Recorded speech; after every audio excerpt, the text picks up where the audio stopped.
What's up, Drama Gauntlet? Good morning. How are you guys doing today? Good morning, good morning, good morning. We're about to get started in a couple of moments. Please hang tight. Please share and like the live. Comments, send your requests. We're going to be starting shortly. But in the meantime, let's listen to some music.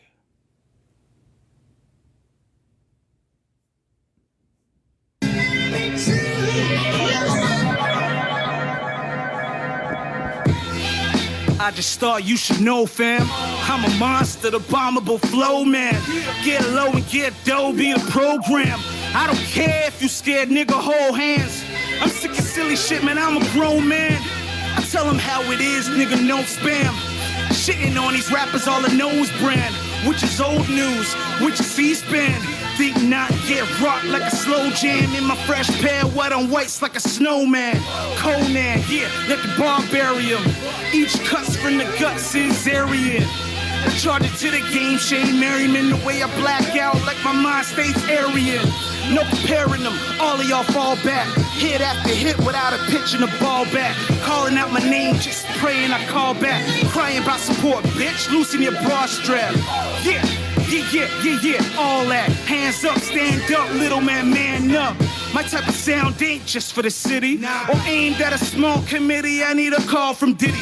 Just Blaze saying I gets busy. Or J-Alex saying it's a respect. Lupe Fiasco saying Emma's an asshole.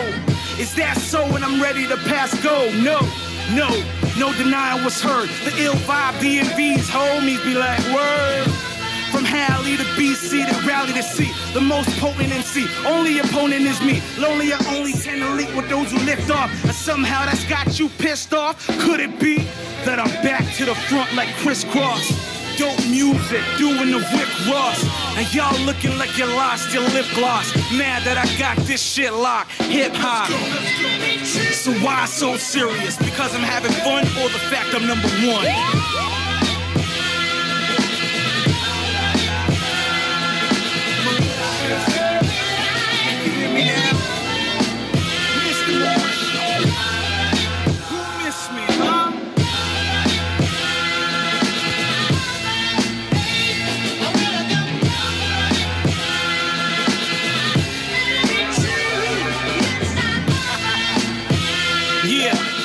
I invade, enlighten, inspire, enrage. The bomb since Ben's been in the cave. Intrude, going in the instance. Next up, next, show no resistance. All nod, in all what's witnessed. Advance, add the factor, avalanche. I don't even need a beat, beast don't even have a chance. Until the day Lucifer reconciles with the Father. I script flames, you know the name is Real City's martyr. Who really want it? Aim is so astronomic, a star more like a comet. Whose comet sicker than vomit? Hailing from the north, if you lack a cosign, despite how hard you going on beats, niggas get no shine. If Wizzy rests for Drizzy, Jigger for J. Cole, yay for Kid Cudi, then fuck it, Luda, let's roll. I flow colder than caskets lowered. Keep the city on my shoulder, songs knocking out rovers. Ironically, they rewind me when I think fast forward. Tacking system like Simpson, I ain't talking about Homer. Okay, OJ's more fitting, my spitting's intrusive, inclusive. Go ahead, start tripping, yeah.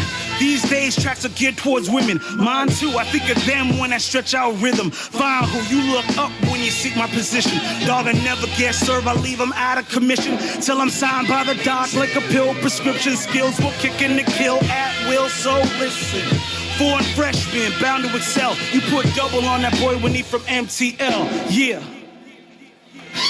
Good morning, everybody. Thank you so much for joining. I hope you enjoyed that song. That was from my boy, Mr. Malish, aka Malicious. He is an artist out of Montreal, Quebec, Canada. He's been in the game for quite some time, and he's been releasing some fire music. I hope you guys enjoyed it. Make sure to check out his catalog on SoundCloud, as well as Spotify and YouTube as well.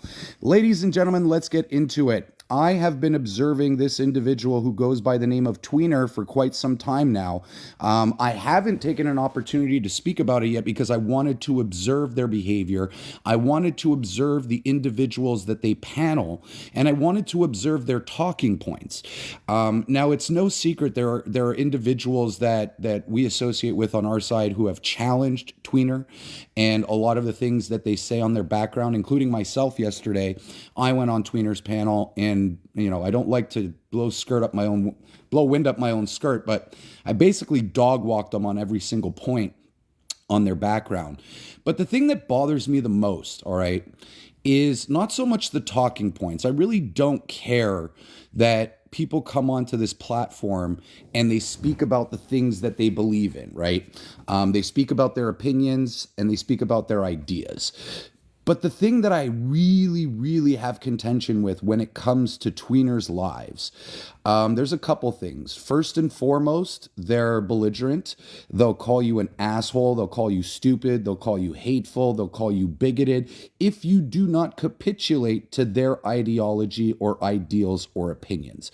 So number one, right off the bat, they treat anybody who comes onto their panel abusively if they do not fall in line with their belief system.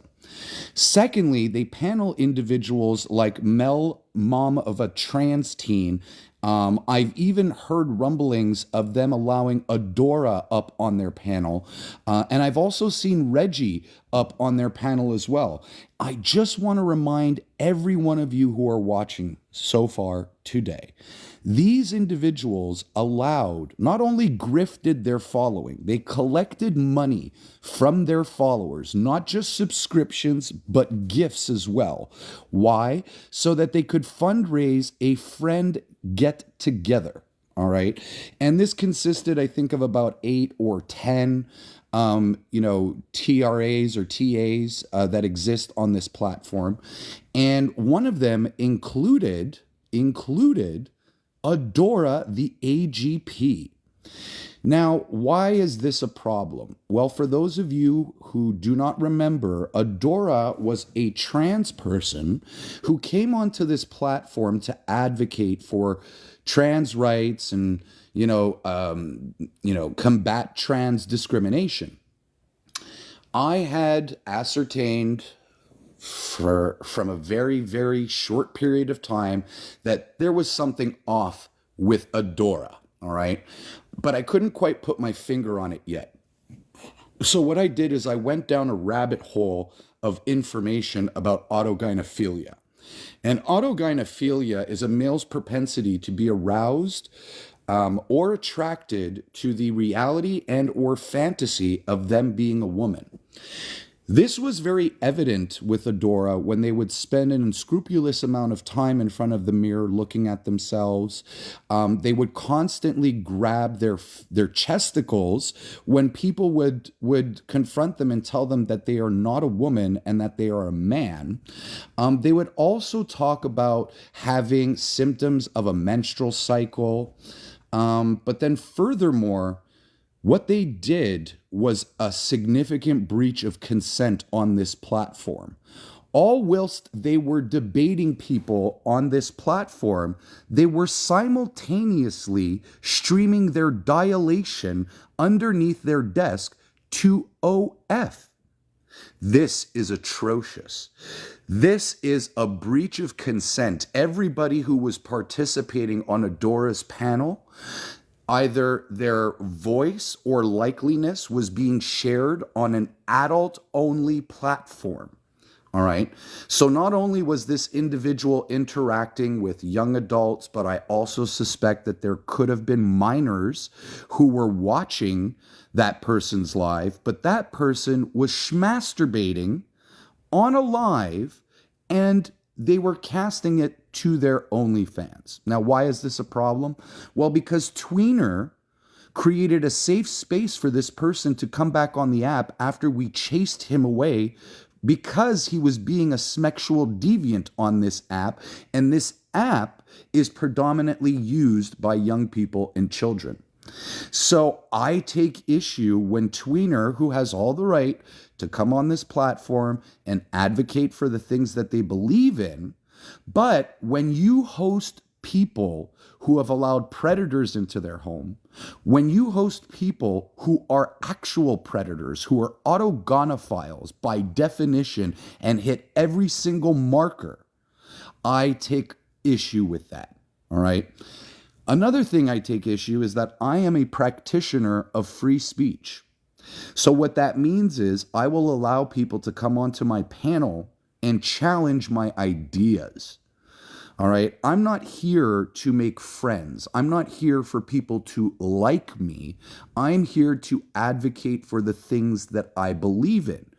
You may be opposition and you may not like who I am, but I am not concerned as to whether or not you like me. My concern is whether or not you are able to engage in civil discourse and conversation.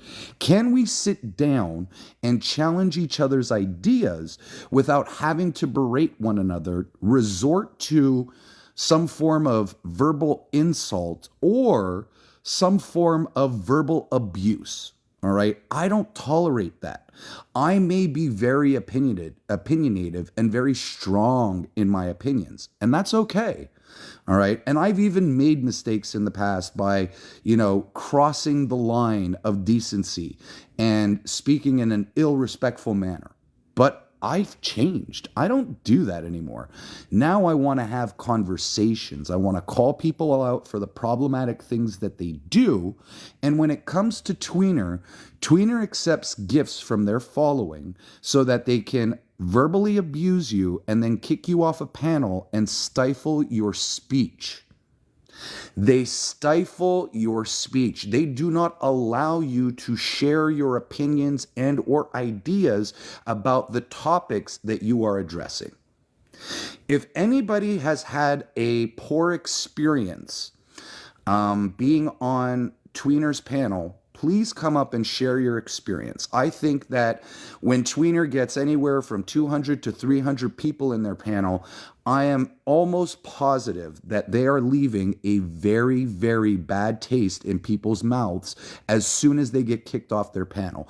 Because I can tell you with honesty that when I first came on this app, I tried to have a better understanding of the opposition's position and ideals. And I can just tell you that as open-minded as I was, as soon as I left that live, I had a very bad taste in my mouth. I did not want to be open-minded to anything that these people had to say.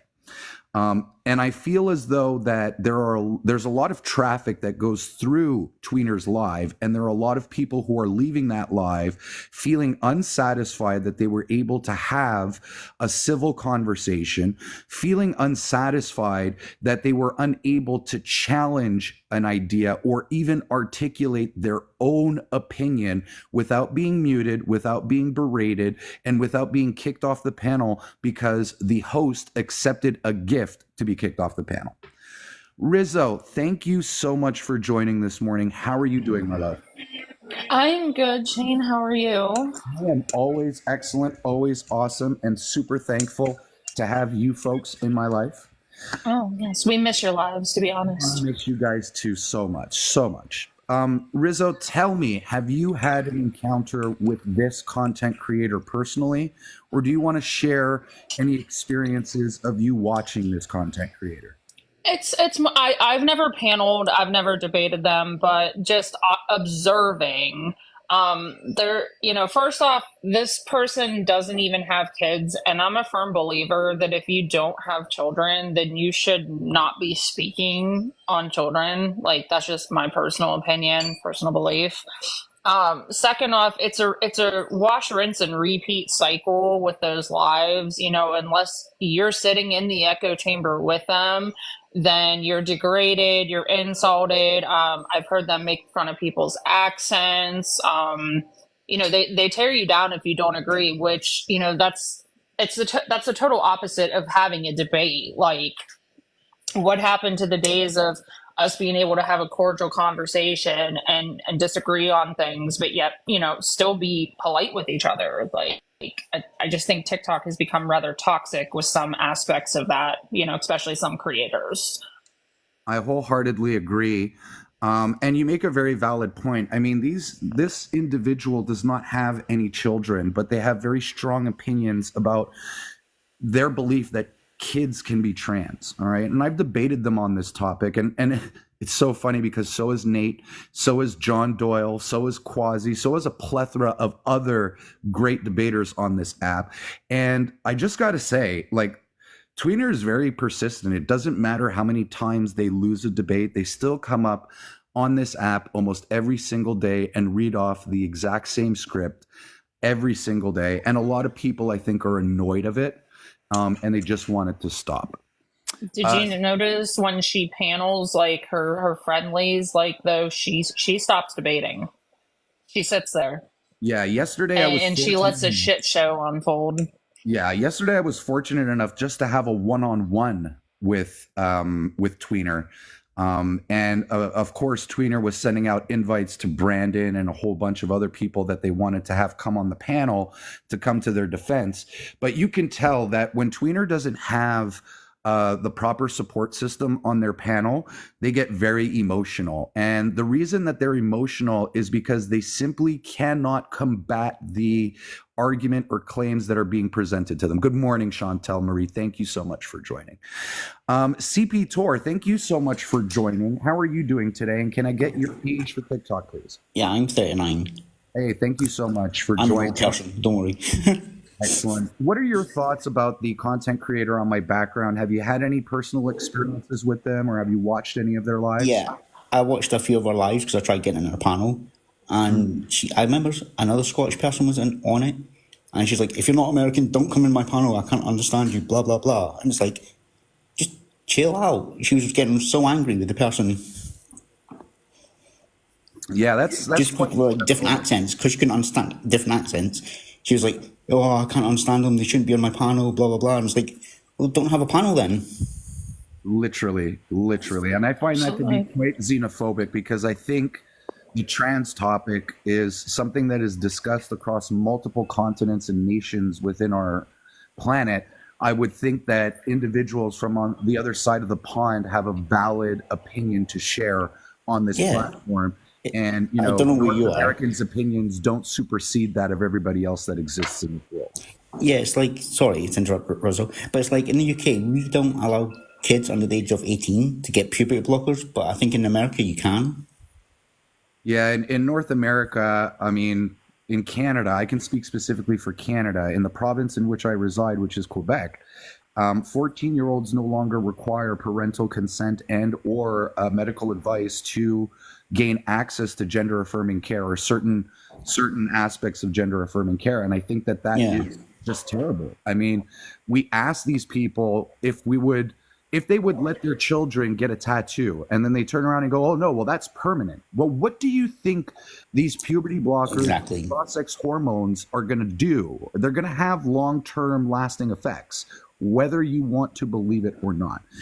So the other thing makes me laugh. Sorry, go on. No, go right ahead, please. The other thing that makes me laugh is when they're like, oh yeah, kids at the age of X can be, like, age of 5 or 7 can be known as they can think they're transgender. But the age of that, when you were that age, you think you're a fireman. You think you were, And it's like, where do people get this idea from?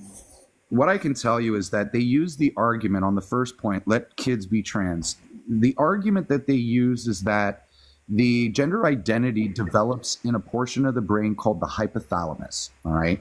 And they are making the claim that the gender identity in these trans kids resides in the hypothalamus. But when I go up there and I say, well, wait a minute, the hypothalamus only becomes sexually dimorphic between the ages of 24 to 26 years old. So how can that part of the brain develop before your genitals develop, which makes that part of your brain sexually dimorphic? And so she sat there and go, well, I'm not adverse on that. I don't have the studies. I don't have any of that. So I can't speak on that. Well, then why are you coming up here and telling people to let kids be trans when scientifically we cannot prove that gender identity comes from the hypothalamus? All right. And that kids can be trans. So it's just like a bunch of misinformation being spread. And people are literally believing it. I mean, there was a gentleman on the panel this morning who had sympathy for the trans community, but was being berated by Mel, was being berated by Tweener, and they just couldn't even read the guest and what their position was. And they ultimately just, kicked that person off the panel and left them with a bad taste in their mouth. Yeah, I've seen that as well a few times. Like, they'll get in a heat debate and someone's like, they put I think it's the jellyfish up, and it's like, bye, and they kick them. It's like, yeah, and then they go, bye, asshole. W's in the chat. W's in the chat and all.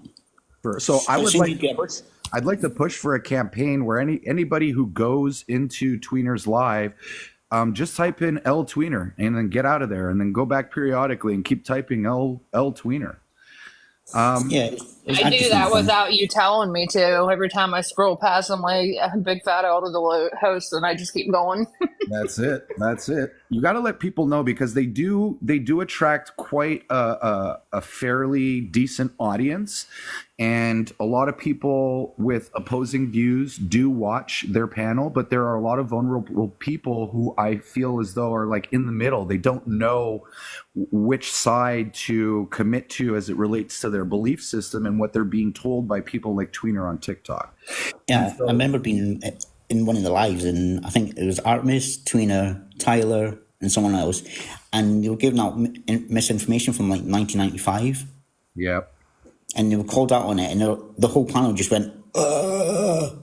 And it was like, I was like, finally, someone, Yeah, well, then they get mad, and they get very angry, and they get very emotional, and then they call you a whole bunch of names to get you to think that you're a bigot or that you're hateful, and all of these things. And it's just not true. All right. I just want to let anybody know who's coming across this live for the first time that if you do have a difference of opinion than the creator that's on my background, that's perfectly fine. It's perfectly normal. That doesn't necessarily make you a hateful individual or human being. You could very well be, of course, but that alone, having a difference of opinion or not capitulating to their ideals, does not make you hateful. CP, hang tight. I'm just going to bring in Abid and Avani into the conversation. Go for it. I'm going to drop. No, Rizzo, thank you so much for joining. I appreciate you and all the support. I was going to do the same. Excellent. Thank you so much for coming up. Please feel free to send a request again if there's anything else you'd like to mention. Abid, thank you so much for joining, my friend. How are you doing today? Good. How you doing, man? I'm doing excellent. Thank you for asking, as always. Tell me, what are your thoughts or experience with the creator on my background? I mean, if you're talking about in terms of spreading misinformation, this is probably public enemy number one now that Adora's off. It's had a funny experience on this person's live, like, because they say they're open for open dialogue. So I came up, it was within about 5 seconds. They said, "Oh, I recognize you from Adora's live," and then I was blocked, which doesn't make sense. This person, the weird thing about them is whenever you bring up Adora, they'll always say, "I disavow anything associated with Adora." Yet you're saying the exact same things Adora said. You're paneling the exact same people. And there's not even an apology in regards to like the crudeness related to OF. There's no condemnation of any of this. It's, hey, I'm gonna disavow somebody while saying the exact same things. And it's like you kind of start to realize a lot of these people don't actually stand for anything. They try to negate controversy when it's convenient. Well, they say the exact same thing. So none of them put their money where their mouth is.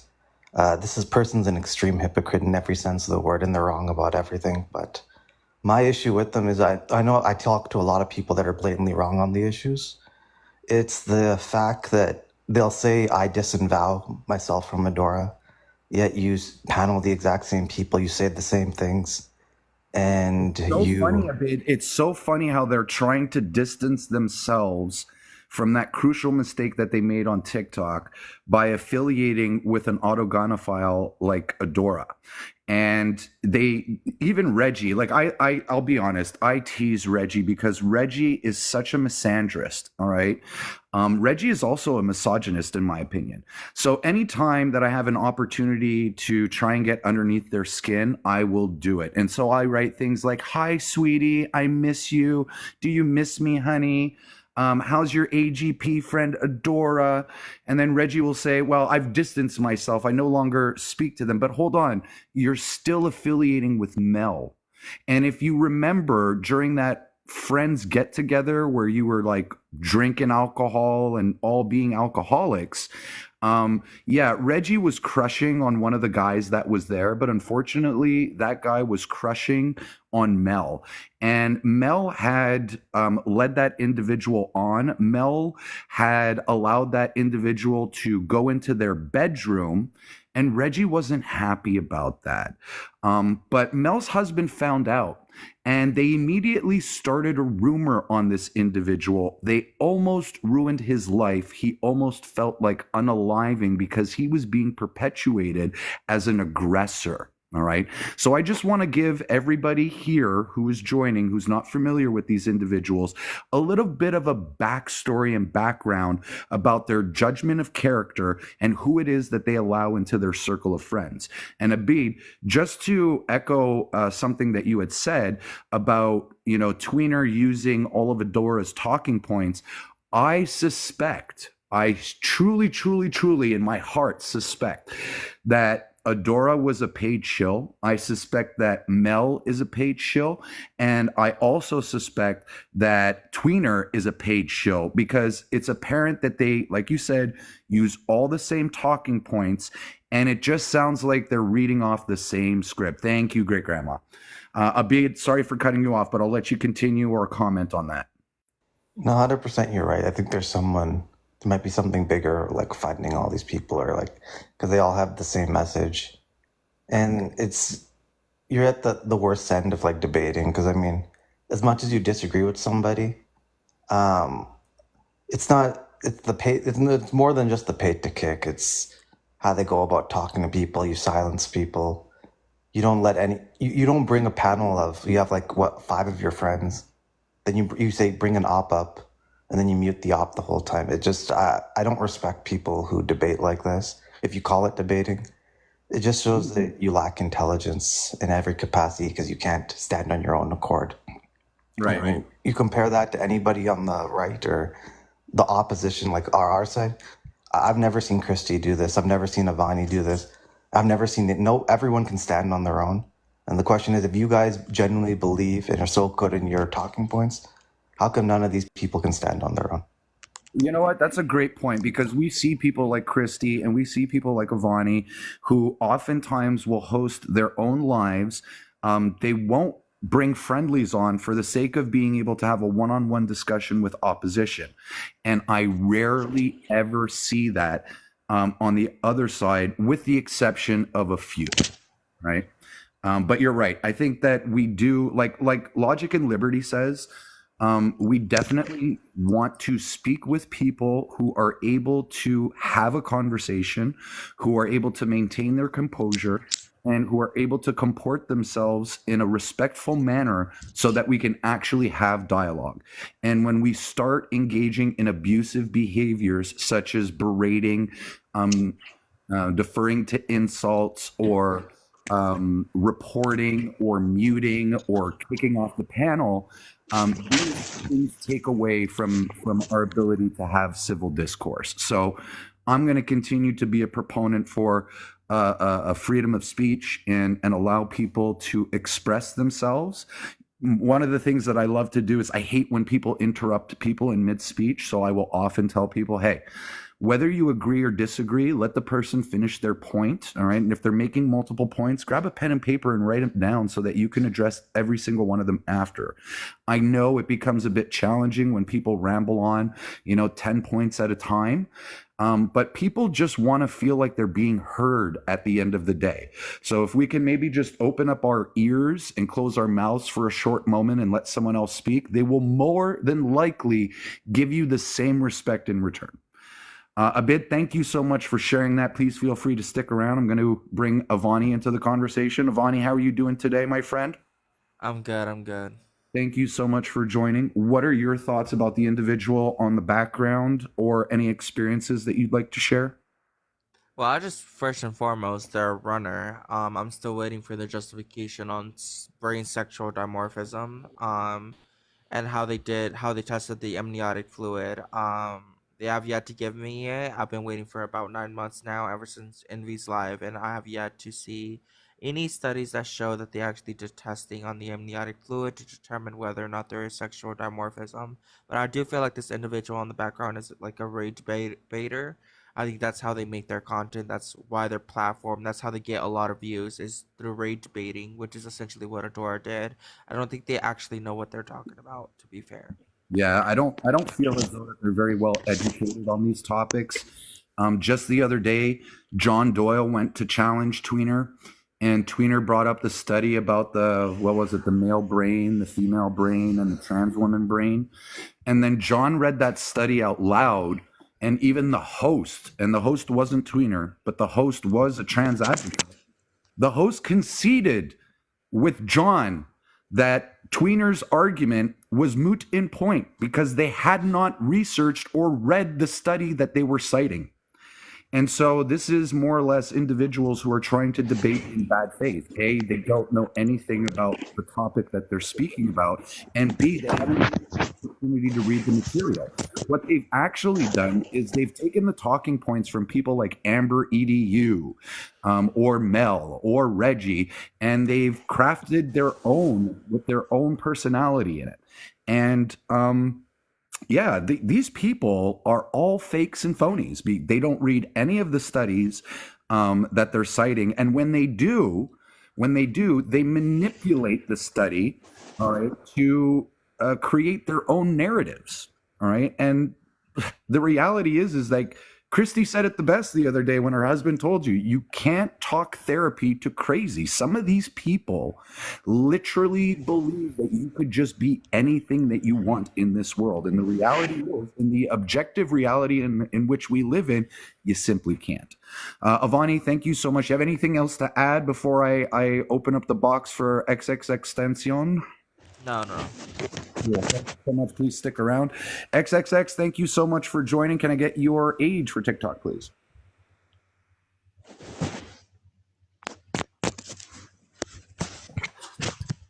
XXX, are you there?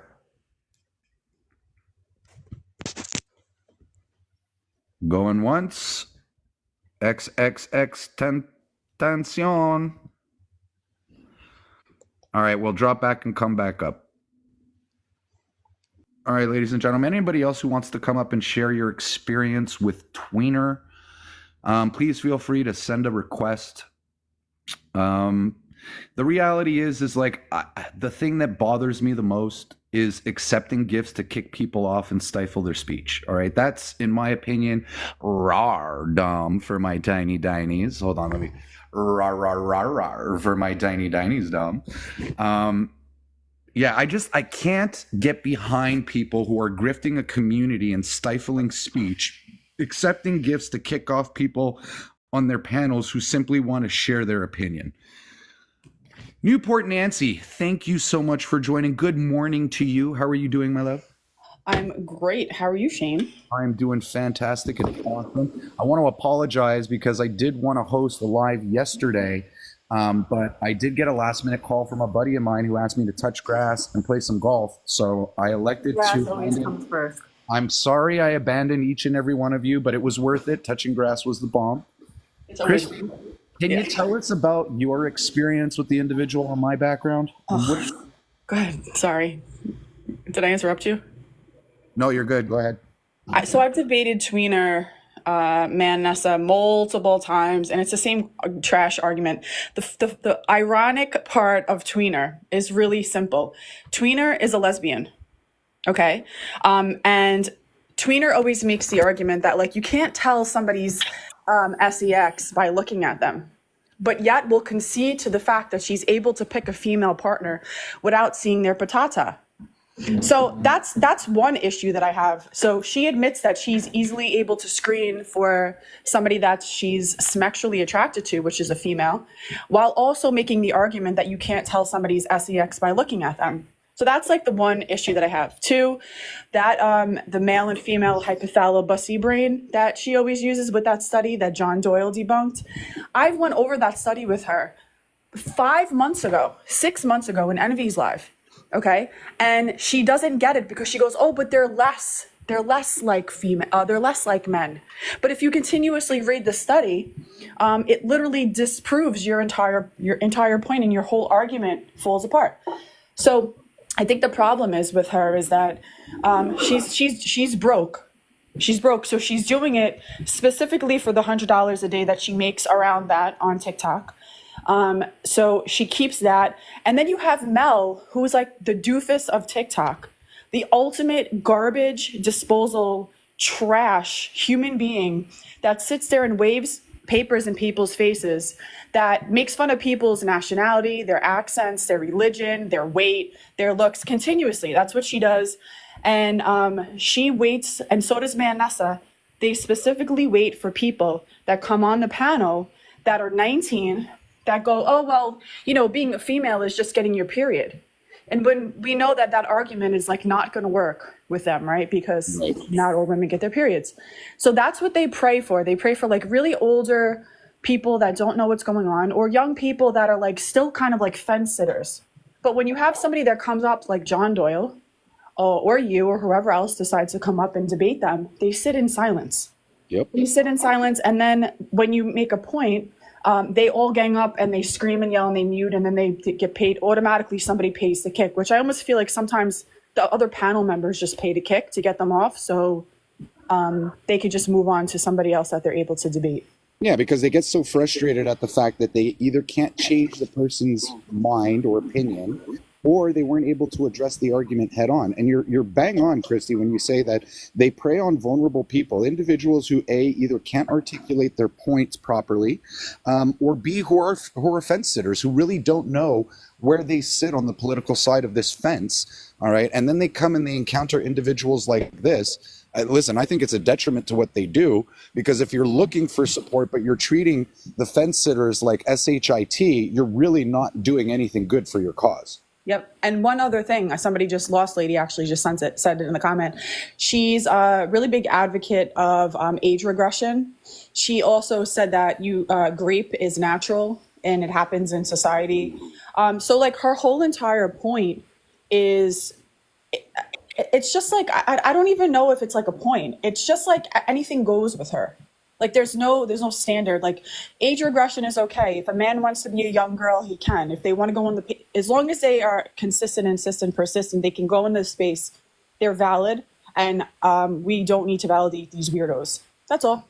Have a good day, Shay. You too, Christy. Thank you so much. Do you guys think that, Tweener is a paid shill, meaning that she is paid to cause divisiveness amongst the two political parties or individuals on this app? Do you feel as though that their intention, all right, is to literally get you to fight and bicker with one another? Let me know in the chat. Nick's Nightmare, thank you so much for joining. How are you doing, my friend? Hey, good. How are you doing? Good morning. I'm doing excellent. Yes, please, Rizzo, if you could do a poll, I appreciate that. Nick, what are your thoughts on the individual, on my background, or would you like to share any experiences that you've had with them? Yeah, I'm constantly trying to come up in their lives, and that's all they do is they just let their people in their panel attack everybody that comes up. Give me 1 second. Yeah, sure. Take your time. And I'm going to roar for the tiny dinies for those who sent them. Thank you so much. I wasn't watching the screen when they came through. Roar, Michelle, for my tiny dinies. Look at the smile you put on my face. You guys are terrible. Making me smile. Stop it. Cut it out right now. I don't want to be happy. I want to be miserable. Just like Tweener. Look how miserable Tweener looks.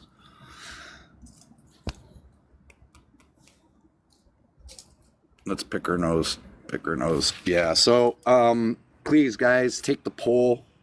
Maybe the next one, make it for a little bit longer. Come on, Chloe. What else was I going to say? Rawr for my tiny tinies. Yeah, it's just, it's really annoying when they talk about topics like grape is natural or age regression. These things are not normal, all right? And they shouldn't be normalized in society. Christy had this Canadian, and I'm so ashamed, embarrassed to say that the individual was Canadian, is like some 70-year-old man who dresses up as a little girl, and it's really weird. It's fetishistic. I don't like it. And to be quite honest with you, I don't want anybody walking out in public doing those things. All right. So does Tweener cause division intentionally? 95% of you said yes. I agree.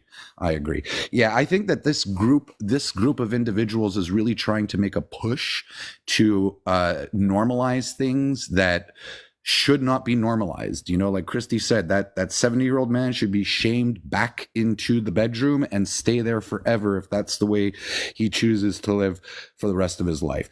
I'm going to bring in Ill-Just. Ill-Just, thank you so much for joining. How are you doing this morning? I'm good. You can call me Coffee. All right, Coffee, thank you. Tell me, what has been your experience with the individual on my background? A frustrating one, like everyone else. You know what I think is Tweener's goal and Mel's goal and everyone's goal on that panel is to be extremely performative. They want the attention that one gets for, you know, pretending to feel so much sympathy and protecting the trans kids and all of that, and they feign this performative outrage at people saying very simple things like, you know, trans women aren't women, and I don't think that they are really feeling that kind of pain and anger that they're claiming. I think it's just for attention, and I think that their goal is to just be self-righteous and be bullies. Yeah, and I think that they're really trying to shame individuals who have a different opinion. They're trying to shame them into believing what they want them to believe, and I don't like that. I mean, yeah, and they call it education. They say we're trying to educate you, and by that they mean shame you into agreeing with us. But if it was education, Coffee, don't you think they would allow people to come up onto the panel and correct some of the things that they've said? I mean, like, I've said things where even Nate has corrected me, or Nate has come up onto a panel and said, actually, Shane, that's incorrect. It's actually like this. And you have to be, you know, willing to learn. And the only way that you can do so is be open-minded to other ideas. Well, it's because they're bigots. And like the you know, a bigot is defined as somebody who is holding an unreasonable opinion, even if presented with evidence to the contrary. So they are bigots, literally, and they're cult members. You know, they don't want to. They think that they have already been educated to the highest degree, and they don't need to learn anything else. Absolutely. Guys, there's 135 beautiful people in the live. If you could take the poll at the top left-hand corner of the screen and let us know whether or not you think Tweener is TikTok toxic. Sorry, go right ahead, Coffee. Oh, no worries.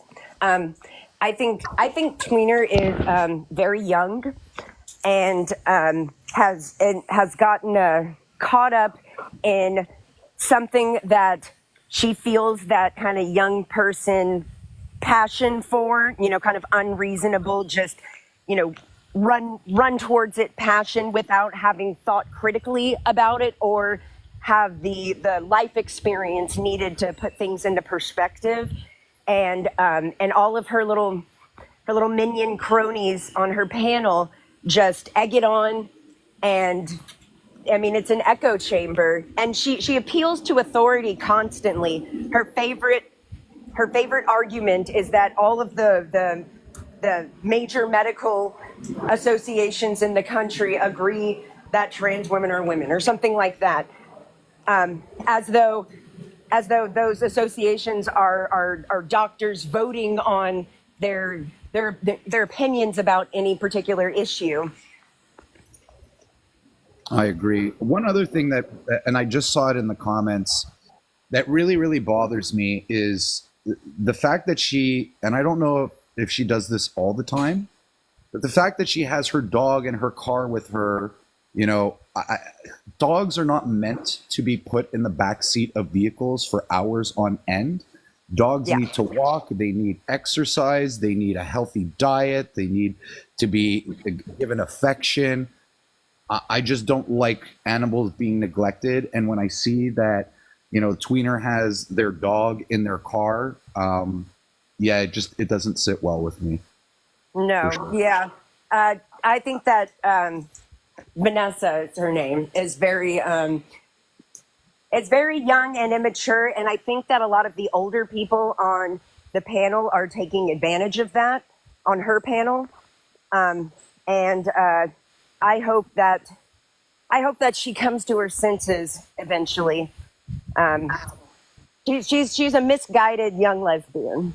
Well, I think people like Mel and Reggie, those are like her handlers. They keep her on track with her talking points and what she needs to say and how she needs to comport herself.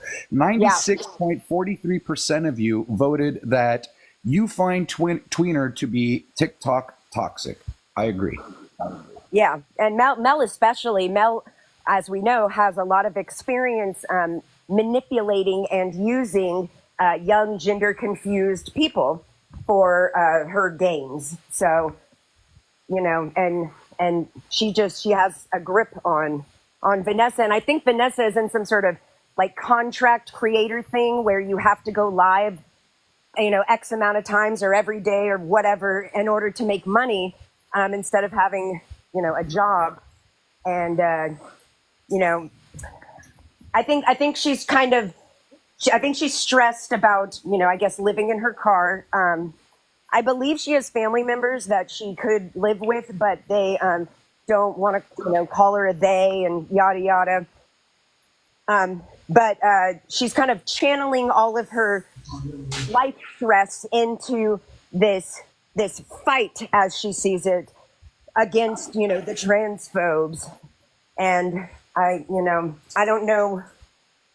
I feel like having conversations with them is the only way that it is useful or like beneficial to, you know, society at large is that, you know, if you can kind of just ask them questions about their beliefs, they reveal how it's nonsense and how their thought process doesn't make any sense. And hopefully somebody watching it will see that, and it will, you know, make them think more about the situation. You know, I like how you said that, Coffee, because the way I perceive Tweener to be with their emotions and their attitude and their, I guess if you want to call it, compassion on these topics, it seems like a little kid who wants a new toy. If you ask the kid why you want that toy or why they need that toy, they can't just give you an answer. Like they can't articulate why they want it or why they need it. They just know that they want it. And so when it comes to Tweener, it just sounds like she wants to believe this so much. She doesn't know why, and she doesn't know how she should go about believing it, but she just wants it so bad. And there's like, and she's very self-absorbed. Like she's very, because, and, you know, young people tend to be more self-absorbed. But she's very, you know, focused on herself and how she feels, and is really, and, you know, her panel eggs it on, and they're all the same way. They're not concerned with how anything affects the rest of society. They're concerned with how it affects them and their clan, their tribe. And you know, and that's she's really kind of blinded to the rest. And honestly, you know, a lot of young women kind of believe things that are against our best interests when we're young. And, getting older definitely changes your perspective. So I just hope time will help Vanessa, realize, what's good for her and other women. Absolutely. Thank you for sharing that, Coffee. I just want to introduce the two new guests. Just notices something. Thank you so much for joining. Can I get your age for TikTok, please? 18. 18. Excellent. And can I get the year and month that you were born, please? February 23rd, 2006. Excellent. So tell me about your experience with the creator on my background. Oh yeah, she is rude as hell. Have you participated on their panel before? Yeah, I did, and I spoke some facts that she couldn't take, and she tried to cut me off, on my opinions, and it just turned into an argument. It's not even a debate. How did that make you feel? That you did you feel like you couldn't finish your thought or your idea? A little. How did that make you feel when you didn't have an opportunity to really express yourself? Oh yeah, it just feels unfair. It really feels unfair, like in my point of view, because at the end of the day, she has her own opinions, her own feelings, and every time, like she requests a guest on live, and then when they disagree, with her statement, Right. now she's making fun of, why they disagree with it. Because, like, saying, like, let the kids be trans, like, I don't believe let the kids be trans is a good thing, because it's going to damage a child more. Did they use any insults, or did they kick you off by accepting a gift? Rawr for my tiny dog. Sorry, just yeah. So did they like call you names? Did they call you an asshole or an idiot or bigoted? And then did they kick you off the panel because someone gifted them? But yeah, well, some of them they call me disingenuous. Disingenuous. Disingenuous. Yeah, like not being truthful of what I just said to them, on my opinion. And How did that make you feel when they called you that? How did it make you feel when they treated you like that? Did you feel like it was abusive? No, it just felt foolish. Like, because I already know, like, their statement is, wrong. And I'm not going to, force myself, to prove my point, because the point has already been proven by my words. So it was them being disingenuous to the fact. It was them who was being disingenuous with the facts that you were providing. Yeah. I want to thank you very much, Justin, for sharing that. But before you go, why don't you leave us off with a final thought on whether or not people should support this content creator or not? They should support it. It doesn't support itself. And, in the host, just being like rude to everybody based on their beliefs, based on their opinions. There's an echo for me. Wait for real? Oh, hold on. Let me go somewhere quiet. Hold on.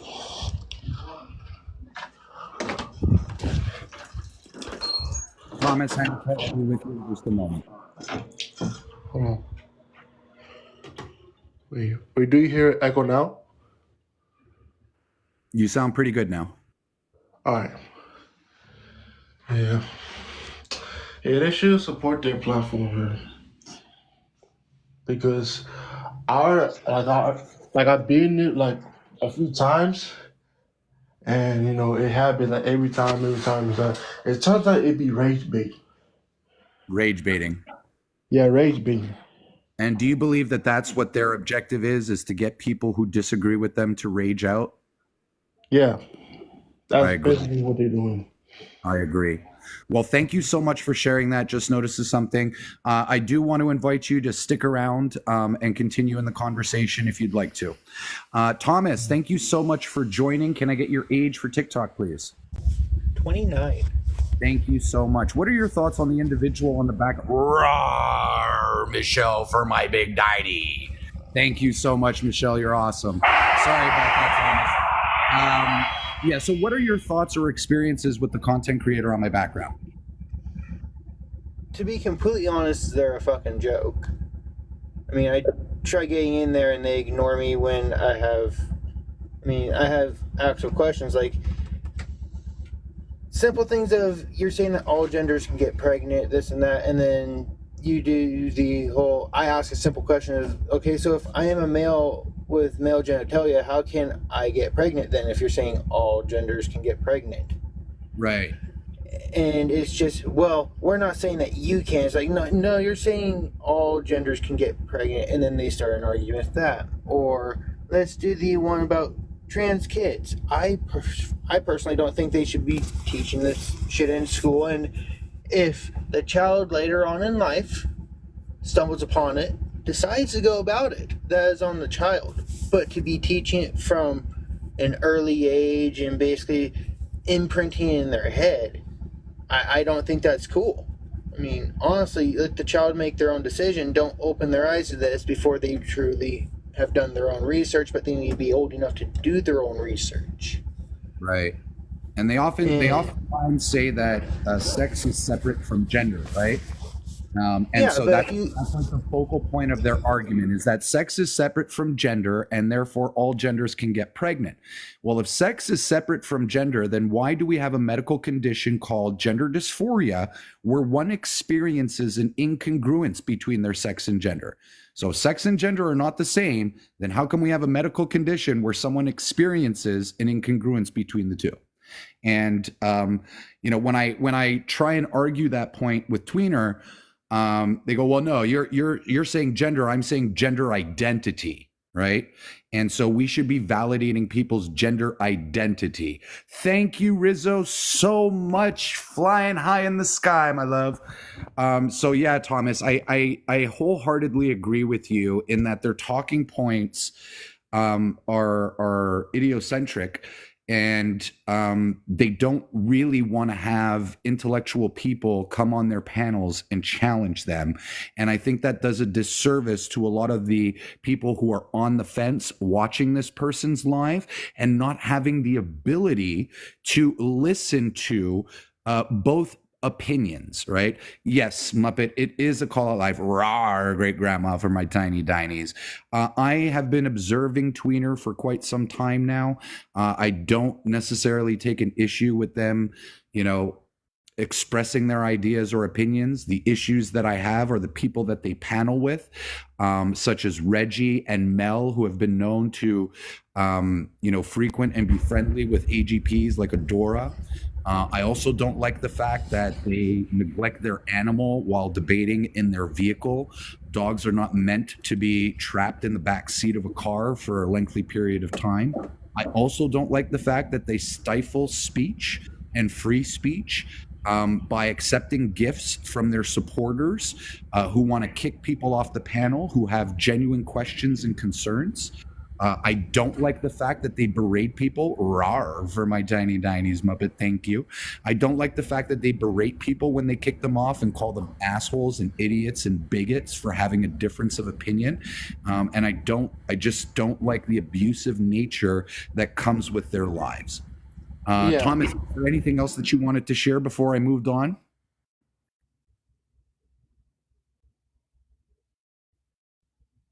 Rawr for my tiny dinies. Rawr for my tiny dinies. Thank you, Catherine. Thank you, Rizzo. Thomas, stick around. I'm going to invite Hannah to speak now. Hannah, thank you so much for joining. May I please get your age for TikTok? Yes, I'm 28. Thank you for sharing. How are you doing today? Doing great. How are you? I am excellent. Thank you so much for asking. What would you like to share about your experience or thoughts about the creator on my background? There's just one thing that I heard briefly discussed in this panel. I will say I was absolutely a follower of Tweener and Mel. I actually followed Adora very closely. I was very into this whole transgender ideology and believed it for a long time. And then I found Christy and I found the other side and I had my own child. I had a baby. and listening to them talk, it is very frustrating. But the thing about Tweener is she does, when you ask her things, she has no sources, has to go, oh, hold on, let me go and look, or the panel knows everything. I just think if you're going to host a live spreading this kind of information, especially when you're talking about children, and it's sorry, it's really gross. But when you're talking about kids, you should have very, very, very credible, you need very accurate, very 100% sources. We don't need your opinion. We don't need your guesses. We don't need your panel constantly telling you you're wrong. And when people come up to ask questions, stay in the comments and you might hear the answer. It's just really gross, especially involving kids. And I think that the people she hosts on her panel, like Mel, talking about exploiting her child, they're taking advantage of Tweener, I think. So Hannah, I'm really interested with your story because, and I do want to thank you very much for sharing that, by the way. Not a lot of people will come up onto panels and, express their experience about having supported one group and then moving over their support to another group. So if you don't mind me asking, what was the focal point or, that got you to stop supporting Tweener and be a little bit more open-minded to individuals like Christy and Envy, who do have prominent voices and advocate for women's rights on this app? So what was it that got you to say, I don't know if I can continue to support this and maybe I should start to open my mind to what others are saying? Right. I wasn't really watching the other side, like what I saw, and this was back, like, I guess when, and I'm just gonna say names. It just, I mean, back when like Elijah and Christy went through that whole thing, and there was just the insults thrown back and forth. All I was listening to was like the insulting stuff, and I wasn't really listening to. Sorry, let me go to another room. You're good. You're good. I'm not by myself. Somebody else is with my child. Don't worry. She's not being neglected. Let me go back here. I just wasn't listening to like the full of everything. And then the doxing started and people started talking about other people's children, and posting pictures of other people's kids. And that's when I really noticed that it was the other side, like Tweener and all of them starting to go after other people like Christy and everybody, like their families, their kids, their addresses, things like that. And that was really gross. And I didn't see that from like Christy's side, Envy's side. I didn't see that kind of stuff taking place. And then I was like a you pass, you pee type of person. But then I heard Christy talking one day, how do you know? How do you know? And then I had my baby. And I can't speak for all women, so I can't say, yes, you seem cool. Like there's some trans people on this app like Coco that I like, and I can't be like, you're cool in my bathroom, but then I can't allow, it's just, so we have to just allow no males in women's spaces at all, no exceptions. And that's what I've learned from, listening to people like Christy and Envy. And that's kind of why I switched sides. I can't speak for all women, so I can't say it's okay and we allow some, but not you, and how do you know? And then it's too much, too confusing. And just to paraphrase, you observed some of the nasty behaviors when things weren't going their way or when they were being cornered. You couldn't support the deplorable acts that they were doing, putting people's families and children's lives in jeopardy. And then furthermore, you started to observe the comportment of the other side from individuals like Christy and Envy, and you felt that you could resonate with them a little bit better than you could with, Tweener and gang. Am I correct in saying that? Absolutely. You summed it up perfectly. Awesome. Well, I really do thank you so much, Hannah, for joining. Please feel free to stick around if you want to chime in again. I do just want to invite Joe into the panel. Joe, I see that you've got a bit of a poor connection. Are you with us? Yeah, I'm with you. Excellent. Joe, could I get your name for TikTok, please? My name or my age? Your age, excuse me. My apologies. 26. Thank you. And everybody in the chat, if you can put W Hannah in the chat, I would greatly appreciate it. If anybody has a rose or a plush heart to give to Hannah, please feel free to do so. Joe, thank you so much for joining. What has been your experience with a content creator on my background? I don't like the fact that she doesn't hear other people's opinions. She attacks you if you think otherwise. I don't like the fact that she sexualizes children and Mm-hmm. tries to force sexual shit down kids' throats. I don't like how you can't have a civil conversation with her, or how she attacks you if you try to bring up her sources. She's just a very ugly, disgusting person, in my opinion, with how she acts, how she carries herself and presents herself.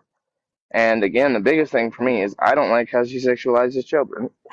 Well, how does it make you feel when she sexualizes children, or when you have to observe her abusive behavior towards the guests on our panel? Oh, it disgusts me. Our children need to be protected, not sexualized. And then what do you think about the people who heavily support this content creator and their ideals?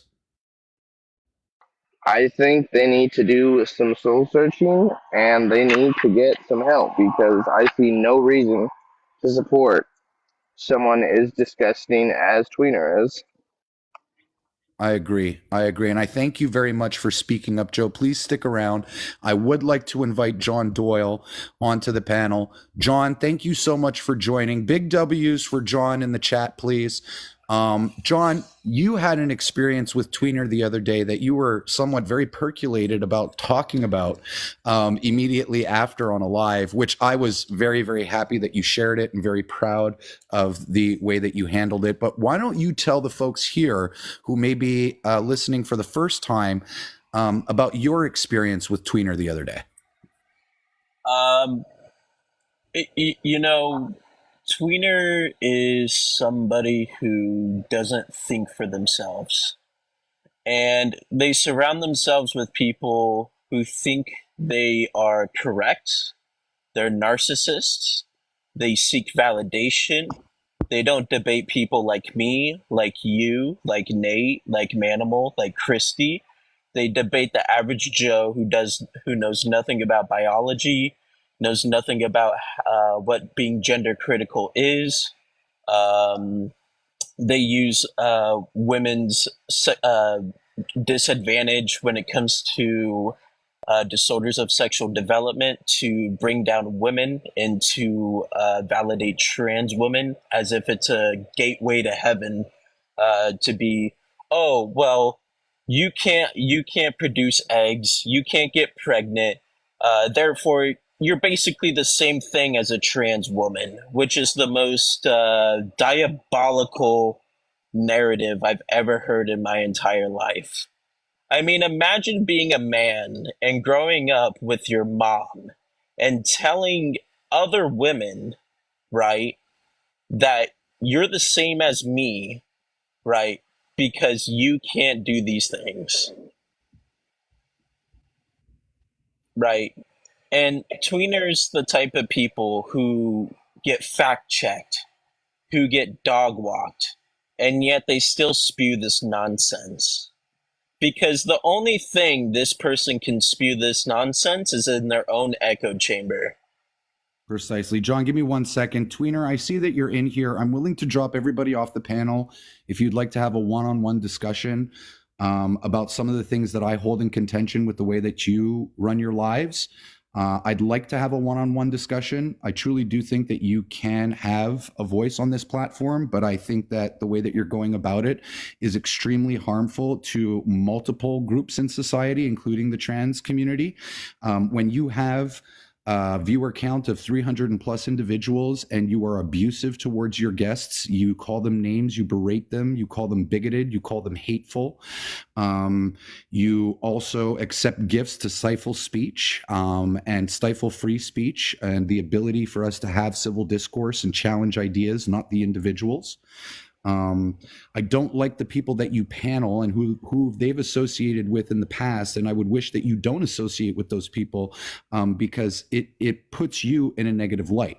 I would also like to see you engage more in civil discourse and debate and concede to certain points when you can't, and then go back to the drawing board and sharpen your arguments so that we can have better conversations. And John, what is something that you want to address to Tweener?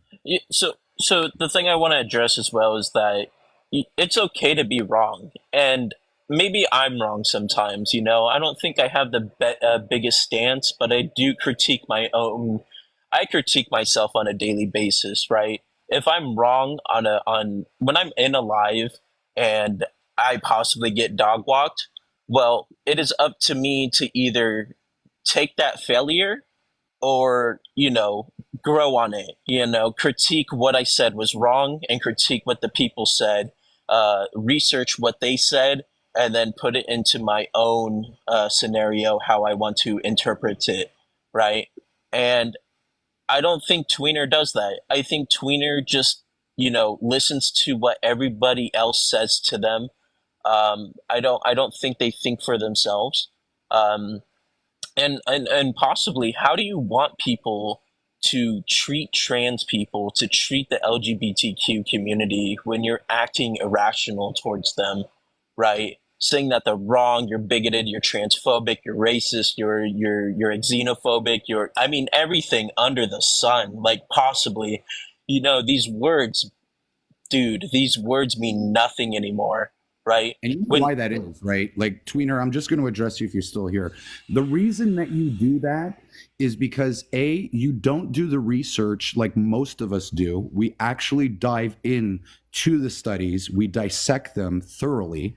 Number two, you panel with a bunch of people that gas you up, all right, that make you feel as though that your abusive behavior towards your panelists is acceptable because they themselves do it, and they affirm you when you are doing it. And you should stop. It's not healthy behavior to engage in. All right. Just because you don't agree with somebody does not give you the right to insult them or berate them or abuse them. All right. You will not get respect from individuals who are on the fence about the community. You will not get them on your side of the fence if you continue to display the way that you abuse people on your panel. You need to have a little bit more integrity with what you're doing. And I think that you could do it successfully, but you have to remove yourself from certain individuals who gas you up and make you feel comfortable enough to treat people the way that you do on their panels. I just think it's a bad look for the trans community, because the trans community is probably one of the most communities that have a big problem right now within society, right? And the way to address it is not the way to call people transphobic because they have a different opinion than you. Right. And it's insane. It really is, because how are we supposed to get anywhere when you're echo chambering with one guest that's opposition, and Tweener has themselves, Amber, EDU, Artemis, Adora, etc. Exactly. Nobody will be open-minded to hearing what you have to say when you demonstrate how you treat people who have a difference of opinion. And look, I don't know you from a hole in the wall, Tweener, right? Like, I can't say whether or not you're a good person or if you have a good heart. I just give you the benefit of the doubt, right? But people are going to judge you based on the way that you comport yourself with other people who have a difference of opinion. People will like you in an echo chamber because you're all saying the same thing, right? But how can you earn respect for somebody who has a difference of opinion and that can articulate it, in an amicable way or in a respectful way, and then you and people in your community simply turn around and start engaging in poor behaviors? I just don't understand who you're trying to win over. Either you're trying to become extremely popular amongst the TRAs, all right, or you're trying to be extremely divisive on this platform and tear, society apart, or you're being manipulated by people on this platform, and your train of thought has been manipulated by people on this platform as well. Trump's fan number one, or Trump's number one fan, thank you for joining. Can I get your age for TikTok, please? I'm 18. And what month and year were you born? December of 2005. Excellent. Tell me about your experience with the content creator on my background. Yeah, so yesterday was actually my first experience with her. I was just scrolling lives and I saw hers, And I stopped because obviously the background is something I disagree with. But what was interesting was her interactions with people. And I watched her and two other people, so like her co-hosts or whatever, team up on 3-on-1 versus people that would come up onto her panel. And, you know, she kept saying, oh, you're getting dog walked or whatever. Well, my favorite subject was always debate. So I went up there to debate her in good faith, right? And I go up there and I'm debating her and her two friends. And initially they were losing right off the bat. People in the chat were all like, oh, you guys are getting dog walked by a kid. And so when they started to lose their arguments, they switched to gynecomastia. And they're saying, well, would you support a man getting surgery for gynecomastia? And so my mom is a surgeon, so I know a lot about the medical field, not calling myself an expert by any means, but I knew what they were talking about. And I explained to them that I would, and they said, well, how would you support that for them, but not for a trans person? And I said, because gynecomastia is a medical disorder, and usually when they're removing the tissue, it's because it's posing a risk to their body, right? It's causing another disease. It's caused by a disease. It's something medically wrong. So when I started to win on those arguments, then they wanted to switch again. And so I said to them, you know, they asked me these questions. They're trying to berate me. They try to switch to politics, right? So when they couldn't win on validity, they switched to politics. They start telling me Trump's horrible. I said, listen, I have Trump as my name. I know who I'm voting for, and I don't need your support. I didn't come here to debate that. If you want to debate Trump, we can do that. This is a debate. This is your live. We're talking about your topics, not mine. Well, so then when that didn't work out, they ended up dropping me. So I was in the middle of what happened was I said, there are people in chat saying, hey, kid, you're doing great. Just stay on track. Don't let them sidetrack you. And so I took it back and I said to Tweener and her friends, I said, hey, have any of you guys ever had children or been around somebody that had children? And they're all like, yeah. And so I said to them, were you there for the birth or whatever? And they're like, yeah. I said, okay, so did you ever go to a gender reveal party? It was dead silent for a good 5 seconds. And Trump's they said, fan number one, if someone gave you a tiny diny, I'm going to kindly ask that you roar for your tiny diny. Arr. I appreciate that. You know Sorry what? for It's cutting you funny. off. Thank you guys. I wasn't even watching that. Dinosaurs are my favorite animals, so that's really sweet. I appreciate that. But I asked her, have any of you guys ever been to a gender reveal party? And she's like, yeah, so what's your point? I said, well, if you think genders are assigned, why are you going to a gender reveal party? And she goes, it's only 3% of the population, so it's okay to make that assumption when they're born. I said, but isn't that your whole premise, that you don't want to assume a gender? Hey, W Trump in the chat. Everyone W Trump in the chat. Thanks, I appreciate that. But so after I said that, it was dead silent, and then they dropped me.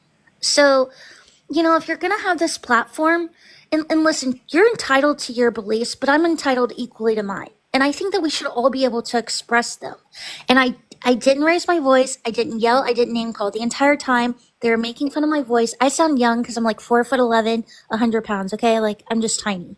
But so like they're making fun of that. They're making fun of my political views, or like, oh, your bio is horrible, whatever. Okay. That's not why I came on here though. You know, so let's talk about the actual topic. But yeah, so I, you know, just watching her, and I stayed in the chat for a little bit and watched as well, as they just berate people. Like that's not how you have progress, right? If you really truly care about your issues and you want open dialogue, you'll allow an atmosphere for that. You won't just shut people down. You won't just name call. You won't just berate. So let me ask you something, Trump fan. After that experience with Tweener, does that motivate you or encourage you to continue trying to have discourse with people who hold a different set of beliefs? No, because, you know, it's such a divisive issue, as is politics, right? So we have several divisive issues in this country. But the reason that people are it's so much like oil and water is because there is no room for dialogue. If you want to talk about it, talk about it. At the end of the day, we're all people and we all need each other to function in the society, right? Like, my generation's the future of this country. So if you want to have that dialogue, create an atmosphere to do it. When I host my lives on politics, I don't boot you just because you're voting Kamala, right? Like, I'm not going to do that. You have your piece to say, I have mine, and we can have just like genuine discourse. You don't name call. Like, how old are you? You know? So, Trump's fan, is your objective when hosting political debates to make people feel ashamed or berate them for their choice in their political candidate, or is it for you to get a better understanding as to why it is they've made that political choice and then dive into that? Right. It's definitely to get a better understanding. Like I said, people of my family included have died and fought for this country for people to express their rights. That's what makes America so great. You can't go to other countries and criticize their governments. Some countries you can't even cast a vote. So the fact that we can do that here, there's no need for name calling, because at the end of the day, it's really about humanity, right? So, and at the end of the day, I would like to think that all of us want our families safe. You want to prosper. You want to have good health and good wealth in this country. So we just disagree about how that should be done or accomplished. But yeah, if you're just going to berate people, you just shut them down. Like, and that's what I see a theme of all these creators on TikTok that are trying to push an agenda. So rather than push an agenda, just have open dialogue. That's all you need. I agree 1000%. And look, my objective here is not to get Tweener up on this panel to debate them. What I really wanted to accomplish by hosting this live was more or less to demonstrate how the experiences that you're leaving people with when they leave your panel, all right, when they leave your live, the taste that you're leaving in people's mouth. And Trump's number one fan is a perfect example. They came up to have respectful discourse and decorum. You were abusive, or your panel was abusive towards them. You stifled their speech and their ability to share their opinions and views on the topic. And furthermore, what you've done is you've taken away all motivation for Trump's number one fan to engage in any other form of civil discourse with any other trans rights activists on this platform. That is the disservice that you're doing to your community when you engage in the behaviors that you do by berating your panelists, by accepting gifts for kicking them off and stifling their speech. You are creating more hatred towards the community than you are creating compassion and empathy for the issues that the community are experiencing and going through. And look, that's your response, Tweener. Womp womp. I am being more of an advocate towards the trans community than you are, because I have the ability to treat people with respect. Let them speak their opinions and their ideas, and we can have a back and forth about it. I don't have to sit here and challenge the personality or identity of the individuals that I'm connecting with. I like to challenge ideas, whereas you like to shame people and make them feel bad for believing the things that they believe in and living in the objective reality that they live in. Now, Tweener, I know that you and your supporters are in here right now. I will drop everybody on this panel and allow you and your friendlies to come up here and justify why you should continue to be abusive on this platform to people who hold a different set of beliefs or views. And host, may I add one thing to that, please? Yes, please. I just want to say, and this is a Tweener, you know, I was on your panel yesterday. You kicked me off. I just want to say, I've only been in this live maybe 5 or 10 minutes listening, but you know, all of us that came up on here to share our experience, we're not calling you names, we're not running you down, we're disagreeing with your approach to us. And that's how it should be done. We can disagree with your actions of yesterday, but still respect you as a human being. And all we're doing is asking that you do the same. Because if your intent is truly to create a difference or create dialogue, then you're not accomplishing that by just ridiculing. You labeled me transphobic after 2 minutes of talking to me. Like, that's just not necessary. And I have to say, I think you share the same DNA as Logic and Liberty. because I do believe that they comport themselves and hold the similar beliefs that you do. And I just want to invite them into the panel for a quick moment. Logic and Liberty, thank you so much for joining, Queen. You are amazing at what you do. I want to first and foremost congratulate you for your platform. It is one of the most earnest, respectful platforms that I have ever witnessed or experienced or participated in. I want to congratulate you on your success. You deserve every single bit of it, especially with the way that you get treated by certain individuals on this app and how you continue to walk this app with grace. I want to thank you from the bottom of my heart for creating a space for individuals to have civil discourse. But with that being said, thank you for joining. What are your thoughts or experiences with the individual on my back? Well, that's quite a intro, so thank you for that. I appreciate it. And this happens on our side too, but it really gets aggravating when there's creators who gain momentum purely off of a desire to host an echo chamber, to berate, insult, disrespect their guests.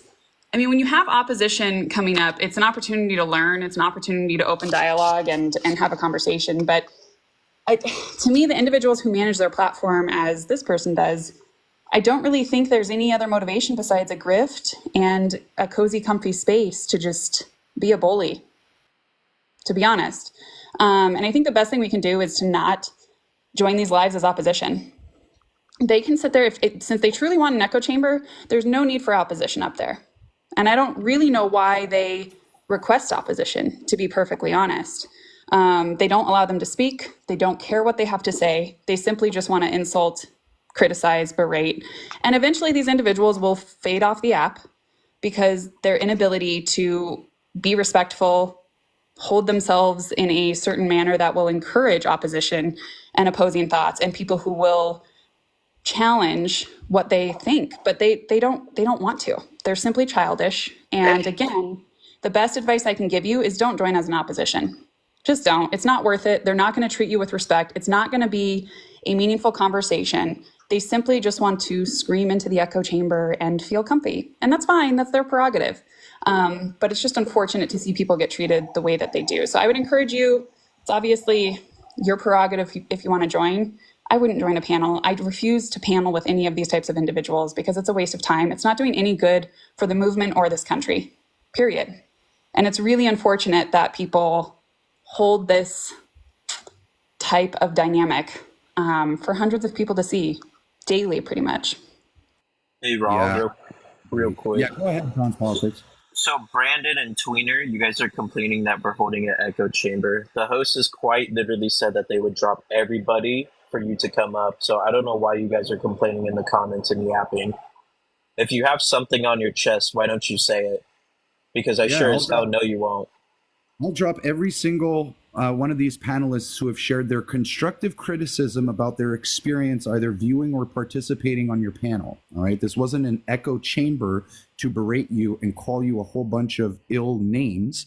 What we actually did was we broke down the way that you host your lives, some of the behaviors that you exhibit and demonstrate, and how you allow some people within your circles to gas you up and make you feel as though that it's appropriate to treat people the way that you do on your panel.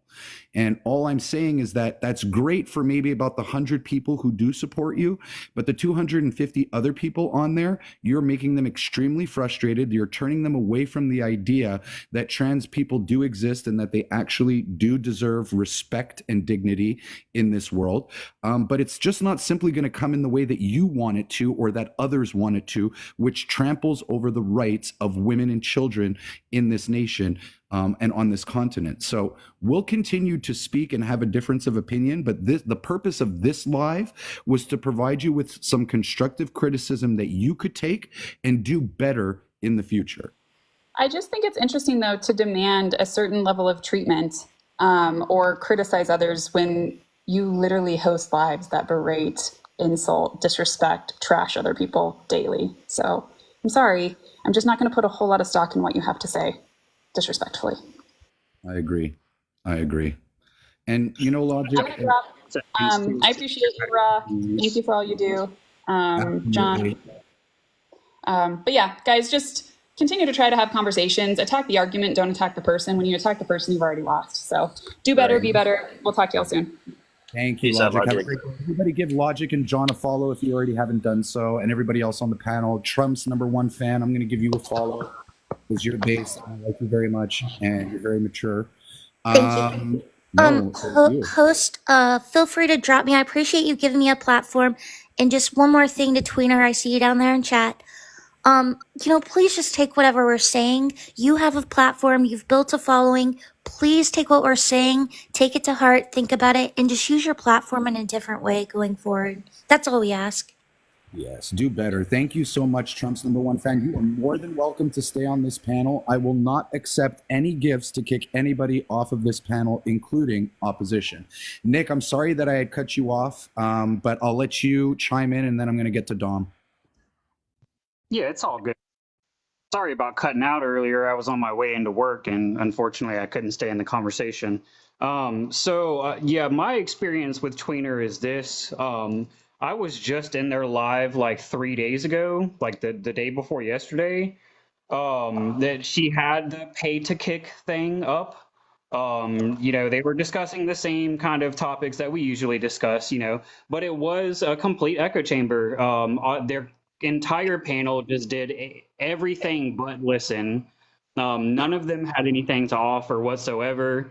None of them offered me a chance to speak about my opinions on the subject. I was immediately yelled at. There were like 4 people all just man. Just I couldn't even speak. There's no room to debate there. It's just like it's almost as if you're inviting people up just to berate them. And it's really gross. And I really wish that I recorded more often, because I would be able to catch these moments, and it's going to make me start holding people accountable for their actions, because it's really disgusting behavior. I sat in a panel last night with 5 people for over 3 hours and heartily debated subjects with no ill will, no ill intent, no ad hominem attacks, no yelling or being yelled at from people on the panel or anything like that. And I mean, that's all I got from Tweeners. As soon as I got in there, they asked me my name, my pronouns, my age, and it was just immediate yelling. Just as soon as I started talking, me. Yeah, I know. It's childish and immature behavior. Casey, rar for my tiny dinies. Thank you, everybody, for the tiny dinies. I rar for them all the time. But you're right. I mean, it comes off as a superiority complex, egotistical, and I truly feel as though that it's individuals like Reggie, Brandon, and Mel, who make Tweener feel comfortable exhibiting poor behaviors. All right. You can scream and yell at the top of your lungs all that you want. Thank you, Trump's #1 fan. Rar for my tiny dinies. You can yell and scream all you want. That doesn't make your point more valid than the other person who's trying to articulate their opinion or their idea or their point of view. So at the end of the day, the purpose of this live was to provide you, and thank you, Rockstar Rar for my tiny dinies, provide you with the constructive criticism that would perhaps make you a little bit more successful in your endeavor or journey on this application or whatever it is that you're trying to do. But I can tell you with utmost confidence and certainty that the way that you're going about it is turning people away from the community and what is important for the community or what you feel like you're fighting for within the community. And you're causing more division amongst people than you are driving compassion and empathy for the community. So when you come on this app, and because you have the power to kick people off and you have the power to mute them, you are actually being a bully when you're doing that. And I don't know if you've been bullied in your life, but if you have been, I'm sure you didn't like the feeling, and I'm sure you wouldn't want anyone else to feel that way. So please try and do better. Try and listen to the things that people are genuinely trying to express here. They're not demeaning you. They're not using, profanity. They're not using insults or slurs to try and invalidate you. All right. They're simply coming up here respectfully and sharing what their experience has been, interacting with you on your lives and your panelists, or simply watching you. Dom, Nom Nom Dom, love you very much. Thank you for joining. What are your thoughts on the creator on my background? Hey guys. Sorry, it's the first time I'm on this panel, so I'm very excited to be here. So the thing I want to say about Tweener is that she always pushes against like transphobia and homophobia and stuff like that. But then she's also the one saying that there shouldn't be such thing as like a genital preference. Which is really weird to me because that's extremely homophobic in my opinion. Like, why are you saying that gay men should be with females who have, Dom, a constructed little thing? I gotta drop everybody off, all right? But I'll bring. Leave AG. Leave AG. L Tweener. Leave. Goodbye. Leave AG. All right, I'll leave AG for you, Tweener. All right. Peace out, Raw. Have a good one. Take care, John. All right, Tweener. It's you and AB. How are you doing today? Fine. So what were your thoughts on the constructive criticism that people had to share as it relates to either participating in your lives or just viewing your lives? You're all full of shit. Why do you feel that way? Just based on what I heard. Go ahead and, I don't remember what everyone said. Just go ahead and bring up a point and I'll address it. Okay, so how about when you stifle speech by accepting gifts from people who support you to kick people like myself and other panelists off? Stifle speech? Yes. What does that mean? Stifling speech means preventing the person from expressing their opinion or view. Say that again? You cut out. So stifling speech means to limit someone's ability to express their opinions or views by either muting them or accepting gifts to kick them off your panel. Oh yeah, absolutely, because they spreaded misinformation. What? What misinformation do you feel as though is being spread by Like individuals? people coming up and saying that fucking 25% of trans people regret their transition? That's ridiculous. What do you mean? Well, do you have a source that can refute that? Many sources, yeah, of course. I bring them up on my live all the time. Okay, I've got my computer here in front of me. I'm more than happy to look into any studies that you're willing to cite that references that or refutes what someone was saying. Raw, I have a question. Do you do this for Yeah. every? Do you do this for every debater, or just like people you disagree with, like Parker and Dean and Tashika? Like, do you do this for those people as well? Yeah, I have actually, especially Tashika. But typically what I've done was I just sat back and I observed Tweener's lives. I've participated twice on their lives, and I decided to share my experience because it was very similar to that of Adora when I interacted with them. And I wanted to share my opinion that I felt it was more detrimental to the trans community and issues that they were trying to raise awareness for, rather than building empathy and compassion for those issues. It actually caused a hatred and a division for people who were on the fence. Do you think we owe our oppressor anything? I don't think you're oppressed. That's fucking nuts. You really don't think that the LGBTQ community is oppressed whatsoever? No.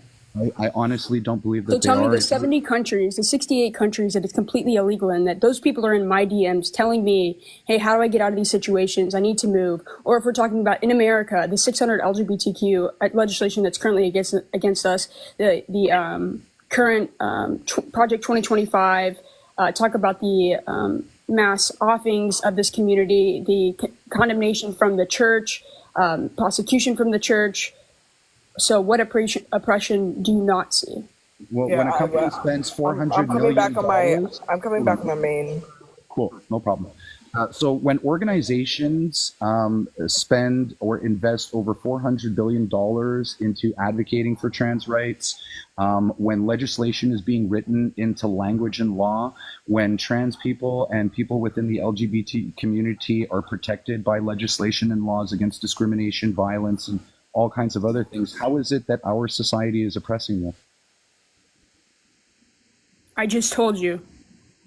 Right, and I just provided you with examples of how your Oh, community is. I'll give you a great example. Okay, so whenever a lesbian couple uses IVF and a straight infertile couple uses IVF, that lesbian couple has to go outside and adopt the child and spend thousands of dollars adopting the child, but the straight couple that uses IVF doesn't have to. They don't have to spend a fucking lick. That's false. Have you done IVF? Because I have. That's blatantly false. That's not false. That's blatantly false. They treat everybody equally in every single IVF clinic, unless it's some like Christian or whatever religious individual that chooses to decline service, which if it's a private company, they're entitled to do that. That's blatantly and unequivocally false. Give me a source that says the opposite. I literally have friends that do this for a living that have given me so many sources for this being the case. So can you give me a source that backs that up? That's they're refusing lesbian couples? That's ridiculous. I never said they were refusing lesbian couples. I said that we have to adopt the child. So once we have the child through IVF, we have to go and adopt that child, whereas the straight infertile couple doesn't have to. Are you? What are you talking about? You have gay marriage is legal, and you guys could adopt kids and go on each other's. Are you not listening to what I'm saying? Yeah, a lesbian couple that uses IVF, they have the child via IVF. It's false. No, it's not. A lesbian couple that uses IVF has to go outside and adopt that child that they just had through IVF. But the straight infertile couple doesn't have to do that. And they're changing it in states. They're changing it in states currently, but that is current legislation. If we bring Ken up, Ken can tell you because she's literally doing it right now. You know what's funny? My daughter's coach is a lesbian, and she just had a baby with her partner's egg, and nobody had to adopt a baby. They're both is she lesbian? They're both on the birth certificate. Yes, she actually tandem carried her partner's egg. So you're lying. Okay, I'm not lying. This is information that was told to me and sources that were given to me. I'm not lying. Okay. Also, you made a claim about the bills. Also, can you? I don't want to interrupt you, but I just want to push back on one thing that you did say, which is important. You said that there is anti-LGBTQ bills that oppress you. Let's keep that word in the conversation, please. I said anti-LGBTQ bills trying to. That's what I just said. So can you give me a bill number that will actually cause oppression in your community, please? Yeah, SB 1580 in Florida, licensed to discriminate in healthcare. Any medical professional can deny someone on the origin of religious, moral, or ethical viewpoints. Well, people are allowed to deny it based on religion, No, right? Incorrect. That's the Hippocratic Oath. It's against that. You're wrong. That's false, because there's doctors that don't perform abortions because they don't believe in it, because it's against their religion. So that's a lie. That's not analogous. That's exactly analogous. You're talking about religion. I'm saying doctors can refuse to perform abortions. Also, why is Christy here when you just said that you wouldn't have anybody else on the panel? Why are you here? I guess the same reason why you're here, to No, defend your own. I'm not talking to you. Oh, well, you just Yeah, did. I'm just, Christy's up here, number one, because she's a mutual and she can speak respectfully. Okay, got it. So you just lied about the whole debate. Goodbye. You're cutting me off, so I can't provide a full extent. Say blessed and oppressed. But I'm also doing something in the background, which is looking up the information that you guys are citing, right? Because you're not providing me with any sources, so I have to go and dig and find out about all these positive claims that you're making. So I'm doing the responsible thing by listening to your claims, going onto the internet, going onto Google, searching for the information, and there's nothing. Do you think racism exists? We're not talking about race. We're speaking about specifically about sexuality and being trans. Yeah. I'm following your line of logic. Do you think that We don't talk racism about exists? race. It's not analogous. It is analogous. Are you joking? Because you think that we're not. You think that we're not oppressed, and you probably also think that racism doesn't exist in the same word that sexual orientation. It's not analogous. We're not speaking about people's race that Just they cannot answer change. my question. Answer my question. Again, I'm not. You're not going to pivot off another topic onto race, because that's what you guys do. We're going to stick right to the legitimate equal community, because it's your community. You want to defend it. Let's stick there. We can talk about race another day. Okay, y'all don't know how to debate whatsoever. Yeah, but you're conflating two different ideas. No, because I'm trying to get you to understand the same way that you think that we're not oppressed is the same way that women are oppressed, and the same way that people. Do you mean women are or do you mean females or just women by your standard? What is the claim though? This has been all over the place from the jump. If you guys make a claim, it's much easier to debate in a cohesive, coherent way. I just want to know what the fuck the point of this live is. I mean, I think we've been pretty clear. To just tell Tweener to be a better debater? No, that we're it has nothing to do with harm than good. I see horrific. When we're questioning our oppressors. Will you let me respond? Yes. Okay. So the issue isn't with quality of debate. I mean, there's horrendous debaters all over this app, right? Hosting lives every day. The issue is how you treat people. And if you truly want to debate, you're going to have to encourage opposition, or you should be encouraging opposition. But when you don't allow them to speak, you berate them, you disrespect them, you have 3v1s constantly, it's not really creating a conducive environment for productive debate. So it's going to cause people to question, what is the actual intention of this platform? Okay, and that's all y'all want to do is question that? No. Yeah, I mean, I sorry. I simply won't join lives such as this because, again, it's not conducive to an actual productive debate. It's simply there to have an echo Do chamber. you feel this way about like Tashika and Parker and Dean? Parker and Dean, I will say they typically do 1v1s, don't they? Yeah. Well, first of all, Tweener Yes, they is do. very specific about the panel. They cannot talk over each other. You have to put the mute on. I mean, if you've ever watched Tweener's debates, they don't allow, like, Tweener does not allow people to talk over each other. It's one-on-one.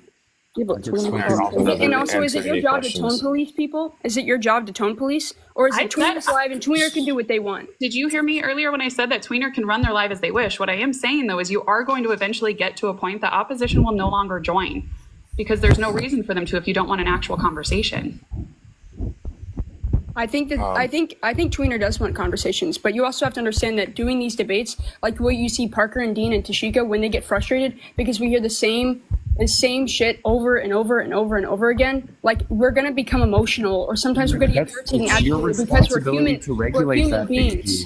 Yeah, and Tweener takes breaks. But what you guys are doing is you're not even helping. What you're doing is you're advocating for bullying for Tweener, so you're almost just as bad. Bullying? No, absolutely yes, you're not. coming up here asking people's opinions on Tweener, and what are they doing? Dogging on Tweener. You guys aren't doing constructive criticism. No one has insulted Tweener once. Gato, hold on. I literally just gave productive criticism. At what point did I insult Tweener? I was talking about the people that were brought up before y'all. Okay, well, if we're having a conversation, I'd rather you just address what I've said, because otherwise people will get confused as if I said these things, which I didn't. I host lives weekly, political lives that get very heated and get quite crazy. But if you are unable to kind of keep your emotions in check to the point that you're going to go off on people or disrespect people or derail the live, you're going to have to do better or improve if you want, like I said, a conducive, productive conversation. Because at that point, you're not changing minds. What you're doing is you're cementing your opposition's stance because they're like, okay, well, these people are just hateful. They don't care what I have to say. You're not informing people of different viewpoints at all. Some people don't want to listen. I totally agree, and I understand that. You can't control that, but what you can control is how you treat your guests and how you treat the opposition. And again, if the intent is not to have actual conversations, if you believe that the opposition has nothing productive, informative, enlightening to say, you really shouldn't be hosting lives in that format then. I just can't believe that you guys can like I've watched Tweener's lives for months, and this has not been my personal experience. I have learned a lot from Tweener. So like I don't see y'all's point of that Tweener always does this when that's. Have you learned anything from opposition, AG? Have I learned anything from opposition? From who? Y'all? No, from opposition in general. Like in debating? Yeah, like on Tweener's lives, have you learned anything from the opposition that's been of value? They typically are just hateful, but I understand their side of it where they're confused. Yes, I learned. Okay, so everybody's confused, but you. I'm gonna ask this really quick, Logic. I'm gonna ask the individuals, stop using the Black community as your talking point. That is the most annoying thing that you all keep doing. When people question you and you don't have anything to back what you're saying up, you admit the first thing y'all go to is, well, do you think racism is a thing? Or do you think African Americans are oppressed? Stop doing that. It's disgusting, it's stupid, and it does not help your case.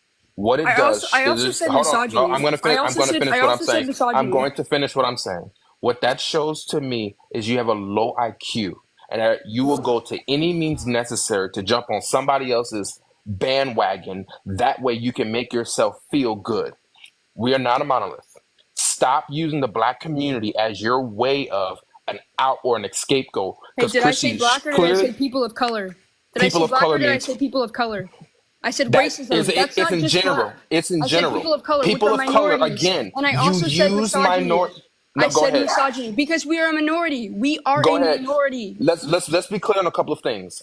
I'm going to give you the same example I gave someone else. Can you name me a time where somebody has told, because you are part of the LGBTQ, you have to sit in the back of the bus? Can you tell me when? Go ahead.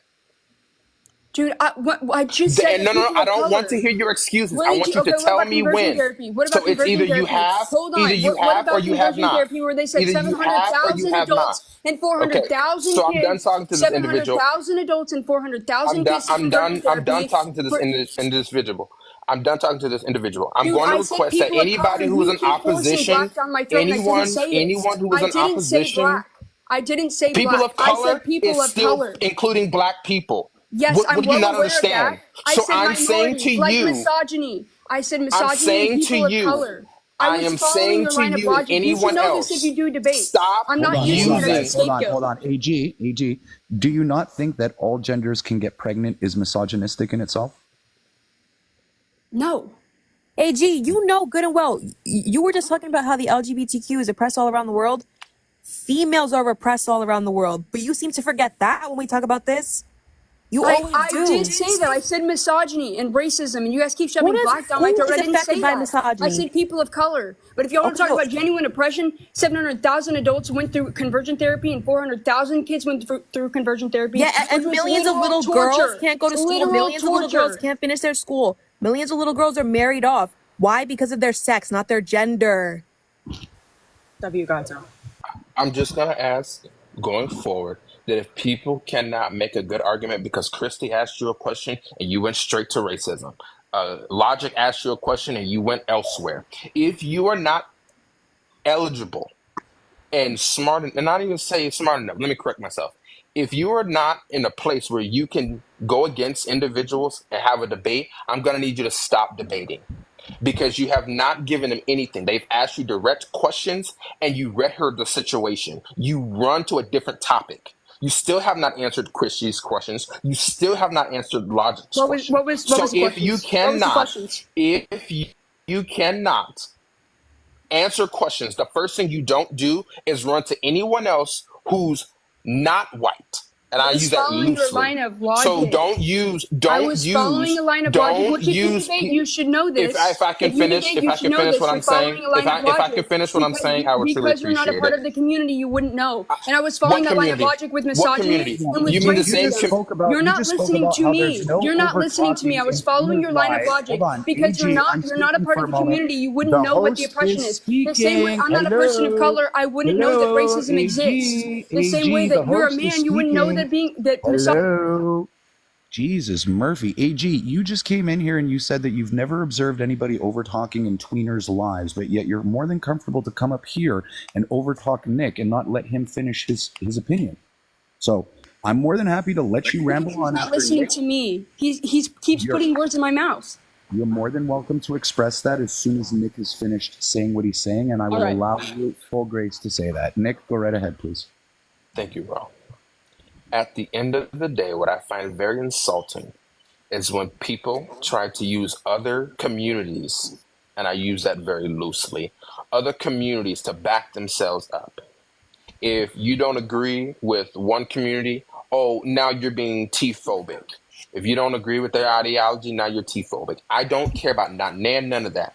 I'm going to ask that if you cannot debate the people, which is Logic or Christy or Manimal or Raw or anyone else that's trying to have that conversation with you or that debate with you, the first thing you don't do is run to anyone else who is colored. Let's say that. So don't run to the indigenous community. Don't run to the Hispanic community. Don't run and use the black community. Use your own debate topic and stop using everyone else's situation as a talking point to fuel your fire. I don't care about none of it. It's harmful and it's stupid. And it shows me that you don't care about any of these other communities. You just like using what they've been through to back yourself up to say that, oh, well, here's an example. You try to use racism or people of color. What other people do we call people of color? We don't call Hispanics that. We don't call Indian ladies and gentlemen that. So explain to me what other people of color were you referring to? That's the question I really want answered. That's your question. That's my question to you. What other people of color? What other people do we call? What other race of people do we call people of color? Please tell me. All right, AG, the mic is yours. Any minority that is a person of color, Hispanics, all the minorities in America. Right, and Wait, Manimal, let AG. Really quick, AG. One second, Animal. 1 second, Animal. Let AG finish their thought, and I'll let you. Go ahead, AG. A person of color to me is just any minority group that is not white. Whitey. Right. Can I ask a question? So it's like, would it be racist to define any of the races based on stereotypes? Would that be racist? To me, yes. Yes. Okay. So would it be sexist to define men and women based on stereotypes? I don't have an opinion on that. Oh, that's really interesting. So hold on. I don't know enough. Yo, I do lesbian debates. I don't do trans debates. But I'm coming debater. up. To be fair, AG is actually a good debater. I like watching them debate sometimes, but they I don't agree with. Okay, so AJ, you do lesbian debates. Are you saying so basically you're acknowledging what a lesbian is, right? What is a lesbian then?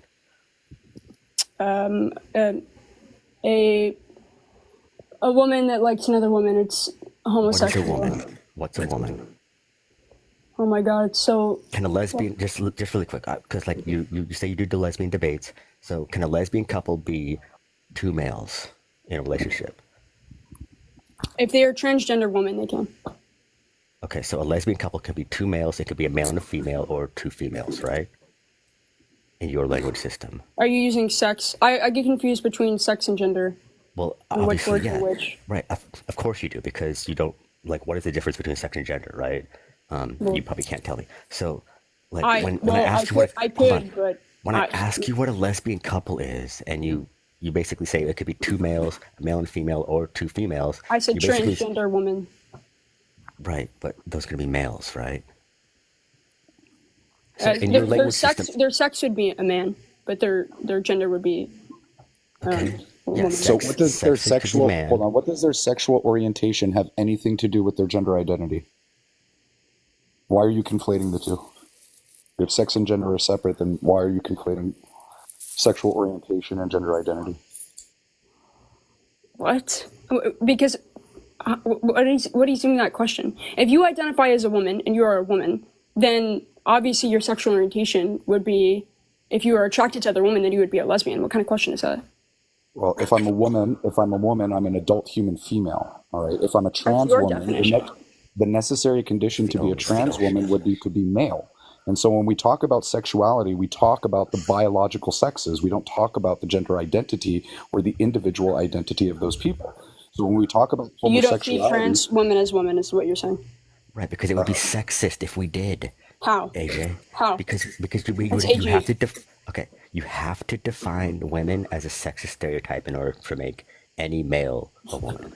That's the only way you can try to make it work. So adopting your definition of woman is going to be sexist. Just like if I said, a race. Break it down. So think about it like this. Okay, so if I defined a race according to the stereotypes associated with that race, you already acknowledge that would be racist. Like even if it was good stereotypes, even if I said, Asians are the people who are good at math, or black people are people who are just really good at like basketball and they like rap music, and it's not necessarily a negative thing, right? But that's going to be racist, and you agree, right? Actually, the definition of racist is to define people based on the stereotypes associated with the race, right?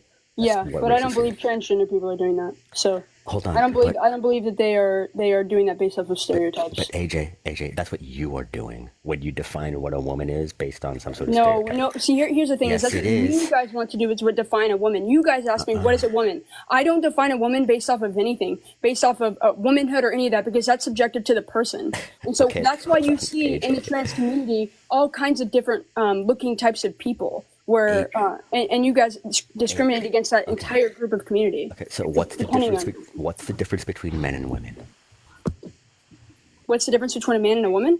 Between men and women. Men and women? Yeah, conceptually. Biologically? Or is there another type of man or woman that's non-biological? The difference in my world for a biological woman, If we You don't need to discount, say biological is redundant. you Just have to say the have, difference. Yeah. well, The question is, what's the difference between men and women? If there's a different type of men and women that's non-biological, just please tell me what that is. I don't know why you have to ask like if it's a someone who biological. identifies as such. Okay, so what's the difference between men and women? If it's just the identities, you're just saying the difference between men and women is just that they're different words. Okay, is there anything else other that's like beyond just the words that are different? What's the difference? Sorry, the Discord's blowing up. I'm getting distracted. Ask me that one more time. So, by what you just said, it's like the only difference between men and women is that they're different words. Is there anything else Yes, besides because you your can't words? because okay. For example, some men are super feminine. Wait, And somewhat, so somewhat are feminine. You have to define that word men, before you use it. What is that? men. What's a man? Okay, so some human beings are feminine. That's all I can understand about when you say man, because you haven't defined it yet. So some human beings are feminine, some human beings are masculine, right? So what's the difference between men and women? Are you talking about sex, like biological sex? Or are you talking about gender? I'm So asking about to me, men and those are two women. different things. Okay, so What Manimal is asking you to describe is to describe the difference between men and women within your framework, right? So, what are the necessary conditions within your framework for someone to be considered a woman without using the term woman or identify? Dude, I really don't understand how it's so hard for y'all to like understand that it's subjective to the person, and when that person has, like, let's say gender dysphoria, or I don't understand why you say can't they answer the question without trying to go on a little tangent. because language needs to be coherent, right? So when we're talking about like men and women, we're talking about like women in history. What are we talking about? We're talking about males and females in history, or we're talking specifically about female human beings in history? someone who lives socially and psychologically as one. What is psychologically Uh, or like socially? How do you live socially as a woman? you present as a woman, What does that mean? Present as like what? Hold on. Presenting as a woman. Does feminine, that mean not presenting as? like feminine on the outside. If you want to get Okay. like breasts One and stuff. second, guys. So a drag Nick, queen is I'm a just going woman. to drop you quickly Yeah. to bring someone else up on the panel Okay. that we request, okay? Sorry, guys, Okay. please continue. Shane, after Manimal goes, I just want to say one more thing and then I'm going to drop.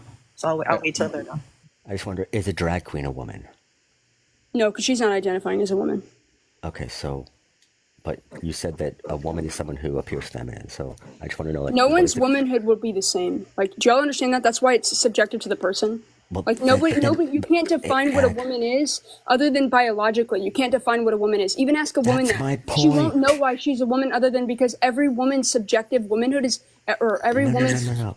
it's subjective to her. The only reason you know you're a man is because of your biological sex, and then your gender you understand in your psyche is that You you completely don't have that understand the gender point. dysphoria. Hold on.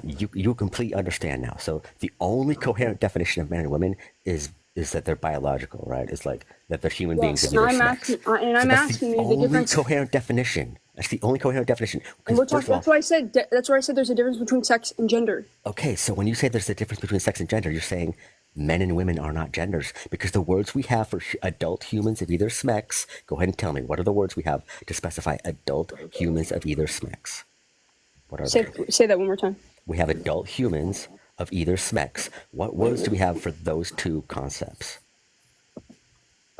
Adult humans of either sex. What other words do you have for those?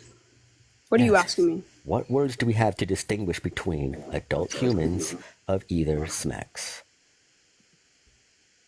Sex and gender, biological sex and gender. No, it's like No. man and woman. Yeah, Oh, okay, like, okay. you understand that there are adult humans of either sex, there are children of either sex. So there's 4 concepts now. What words do we have to separate those 4 concepts from each other? Man and woman. Man, woman, No. boy, and girl. Very good. So every time you hear or say sex not gender, what they are saying is that men and women are not genders. Yeah, it's your biological sex. Good. So men and women are not genders. They literally are the words we have for humans of either sex, the adults specifically, right? So what is gender then? If men and women are not genders, what's gender? It's like your one. We know it's like the like psychological, like what you feel in your brain that you are. Like intersex people, I'll give you a great example. Intersex people, okay? So they're born with like reproduction parts that don't match their gender, and they go through a. What the hell are you talking That's not about? what intersex people are. Oh. An intersex condition is just like a male or disorder. female. Yeah, and it's just a disorder of No. sexual development. And Yes, it I is. know that, but guess what? They know which gender they are, regardless of reproduction, regardless of XY chromosomes, regardless of hormones. They know what gender they are, and they go through those, and they go through the processes to align with the gender they feel in their brain. So what's the difference between the genders then? If they know what gender they are, what's the difference between the genders? Because I'm not sure what gender I am at this point. So What do you just tell me, what do like, you mean what's the difference difference? between the genders? That's subjective to. I don't understand. Like, you're making it much more complicated than it is. No. Look, if you can't tell me the difference between the genders, how does anyone know which one they are? Conceptually. Right? You can't even tell me what the difference between them is. It's completely subjective. Well, that's not an answer. Wait, but it can't be subjective because, like, that's like if someone that's like, oh, I identify as a 6-year-old, we're going to tell them to screw off, right? Well, yeah, because that doesn't come up yet. Of course. What? You That's can't not, just that's not say going it's to happen. subjective. That's not going to happen. Wait, no, it has happened. There was someone on a panel the other day saying that they identified as a 6-year-old. Okay, well, then they should probably go get checked into the loony bin. Oh, wow. Okay, I'm going to put a pause here for a quick second. Newport Nancy, you wanted to say something, and I just want to make a little bit of room for other people to speak on the panel. Yeah. So go ahead, Christy.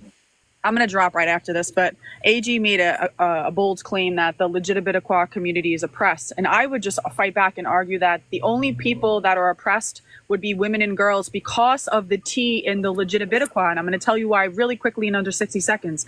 56% of women globally can't make their decisions for their reproductive rights. We have child's brides. We have women that are and girls that are unable to drive. They're unable to get an education past 12. Some of them have no access to birth control. They have no access to medical care. Many of them are unalived and stoned if they do something wrong in the family. Huge numbers of them, over 70. Let me just wrap this up, and then you can respond. Then I got to go into take my cat into the vet.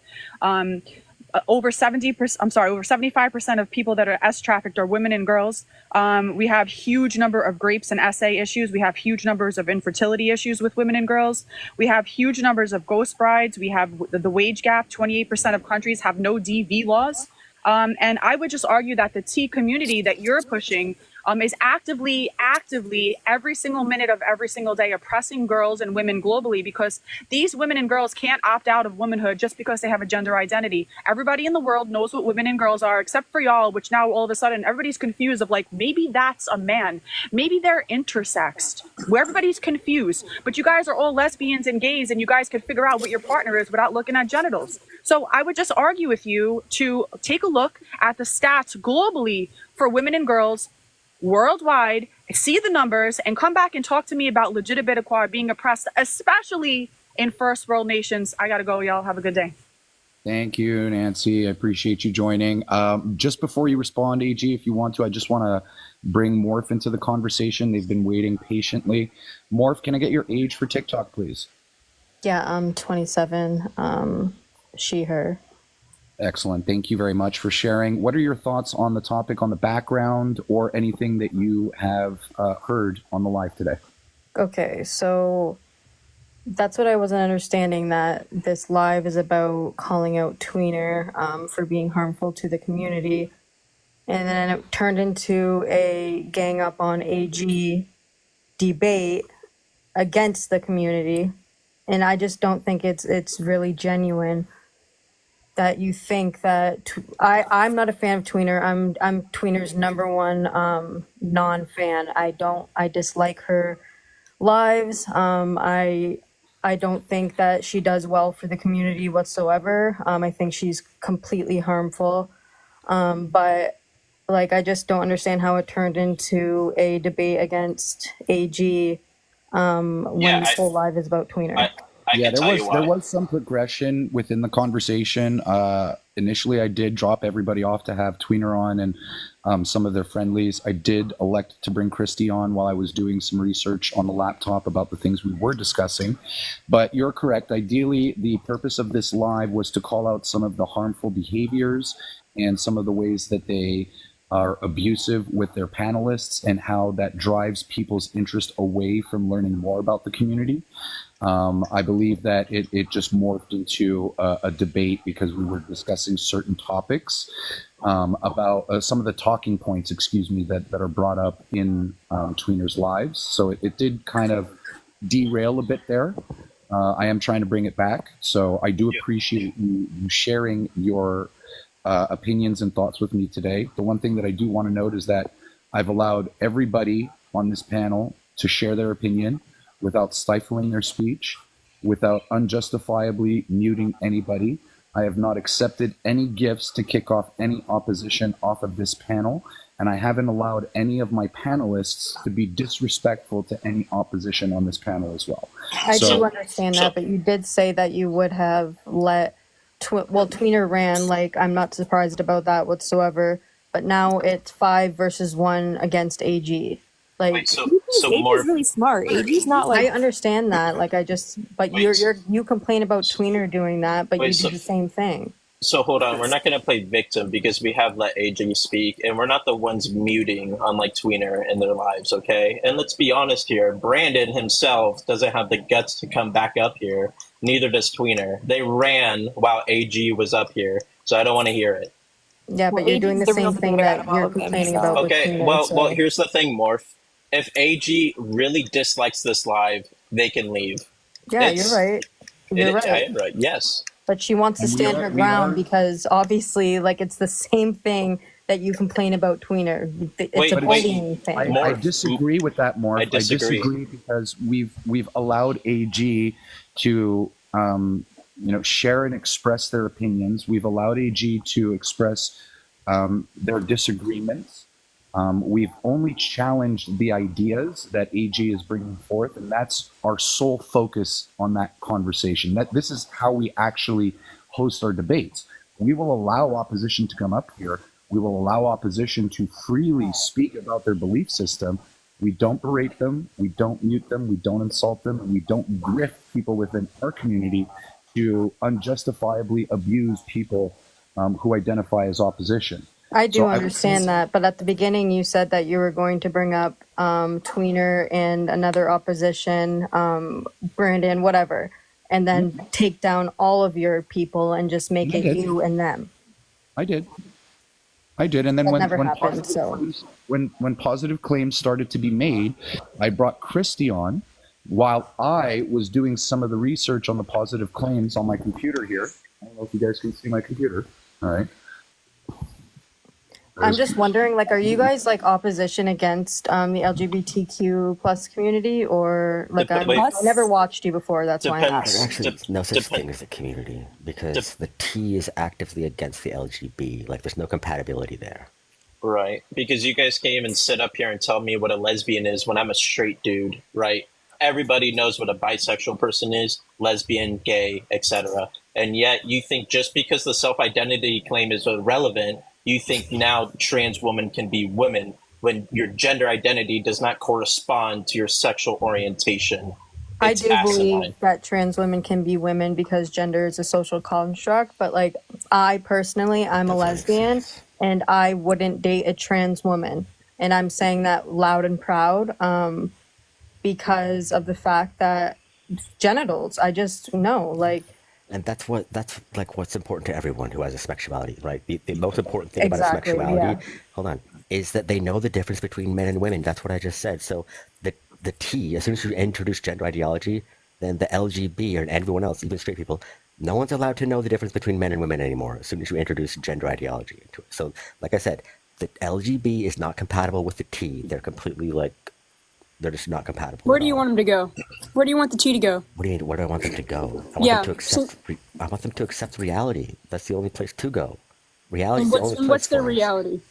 Reality is that 98.6% of trans women who transition are because of their sexual orientation and not because of an incongruence between their sex and gender. Source. Sure. The reality is that we all have human anatomy, right? We're all humans. We all have reproductive anatomy. Sexuality is based on attraction to the opposite or the same sex. It's not about AG, gender. No one is. Gender is not a part of sexuality. I encourage you, AG, to read this study. It's PMCID number PMC 3076785. You want me to repeat that? Give me one second. I gotta grab my laptop. No problem. It's called Views from Both Sides of the Bridge, Gender, Sexual Legitimacy, and Transgender People's Experience of Relationships. And on table 9 of that study, when you open it up, it will show you that 98.6% of trans women or trans feminine individuals maintain a heterosexual attraction to natal females. Can you say it one more time for me, please? Yeah, no problem. It is PMC, so Paul, Mary, Charlie, 3076785. Thank you, literally. So Morph kind of made the point that she says she's a lesbian who's exclusively attracted to women, and she uses like the word woman to specify adult humans of the female sex. And that's the way everyone uses the word woman. That's the only coherent definition of the word woman. And so, like, we need a word that's going to specify adult humans of the female sex. So it's kind of like, it's weird that you're making our point, Morph, while also trying to disagree. I'm very kind of curious, right? So if you think trans women are women and you want to leave out the prefix, right? How do we talk about trans women or trans men in past tense if they're just women and men? How do we know which women and which men we're talking about? It's like saying, okay, we want to talk about Native people, right? Native Americans, but we're just going to call them natives, right? So in past tense, these natives did this and that. We don't know which natives. Are We you don't talking know about which men. indigenous people? Yes, correct. Okay, so like what? That's what I don't understand. Why are you allowed to bring up people of color, but as soon as AG Did you not comprehend? Did you not comprehend the But you're analogy I was comparing the giving? two. I literally was doing the same thing. again- I was Yes, doing the exactly, same thing, and that's and the Nick, thing. Wait, my Nick said point that I had a low stands. IQ for doing Wait, the my same point. line of logic. Wait, Exactly. my analogy still stands, my friend. My I'm not analogy making. standard too, and you didn't want to Wait, answer. AG, wait, for it. AG. Nick's claim is that you were making stereotypes. I'm not making stereotypes. So if you could I didn't make comprehend a on the analogy. stereotype. I said does racism exist? Because you Yeah, said that we're we not aren't talking oppressed. about that. We're not John, talking let about that. let AG finish their thought. Honestly, more. Please finish your thought. Well, racism I was does just going to say that I'm a exist. person of color as well, and I think it comes down to that we're both minorities, and it's both things we can't control. I can't control that I'm gay and black. I can't, and people can't control if they're trans either. So that's why, and we're both minorities, and yes, we're both oppressed. Hold on. I'm a black lesbian woman. I am oppressed in 3 ways. Hold on, Morph. Would it be racist for me to define black or white or anything else, any other race, according to the stereotypes that are associated with that race? Would that be racist? I say it again. Would it be racist for me to define a race based on the stereotypes that are associated with that race? Yeah, like if I was to say black people like watermelon, would that be racist of me to say Yeah, that? of course it would be. Yes. And so would it be sexist to define men and women based on the stereotypes that are associated with them? No, well, not to me anyway, because Give me I the just, symmetry breaker. I look at gender as a social construct. I Okay, look race- at gender race is a as social gender construct too, right? identity. Okay, but give me the symmetry breaker because race is also a social construct. So if it's racist to define any race based on their stereotypes, the stereotypes associated with that race, how is it not sexist? Yeah, but to, we're all minorities. That's the thing. wait, according to what? Wait, Hold on. what? Can I claim to be black, Morph? No, but Why not? that's not even the same thing, though, man. Why Like, not? Do you like Rachel race is- Dolezal? Why can't I Pardon? claim to be black? Do you validate Rachel Dolezal? Who's that? The woman who tanned her skin, she Oh changed no, her man, hair. no. Like, Wait, but she did all the physical changes. okay, but that's not the same thing as gender identity. It's a But wait, What's why are the you? difference? But wait, well, wait, hold on. it's But why are you racial okay with identity. AG doing it though? But why are you? So you don't agree with her doing it, What do you but you're mean? just using it. So she's using the black community as a way to fuel her argument. By saying Rachel because Dolezal, racism exists, it's the same as Rachel, man, whatever her we name already know is. exactly where she was going with that. Let's not be obtuse I here. said racism No, and man, like misogyny. Again, Nick, thank you for twisting my words. I don't know how many times I have to exactly. say it, Nick. I said racism and misogyny. It's comparison. What It's does called a comparison comparison to what? because Misogyny you is the said, hatred of hold on, women. Nick, because you said that oppression doesn't exist in my community, but I'm a minority, and so I was I using don't the same remember line of saying oppression logic doesn't. as Okay, so someone who's explain what not a person oppression. of color, as a What person. oppression? Let's stop the BS. What oppression? Go. Tell me what oppression. I literally named a shit ton. No, Oppression you did not. from yes, I did. There's 600 LGBTQ Name one. legislation. Name one. I'll give it to you. Thank you. The current church is massively condemning and trying to. Most of the Congress is Christian, and they condemn us. So wait, So you have a stat you that think they're wait, not do going you to have a sway? You stat think that they're not going to says sway do and you try have and a oppress stat us? do you have a stat that says that most of Congress is Christian? Yeah, actually, it's like 89%. Okay, send me the stat. I will. Okay.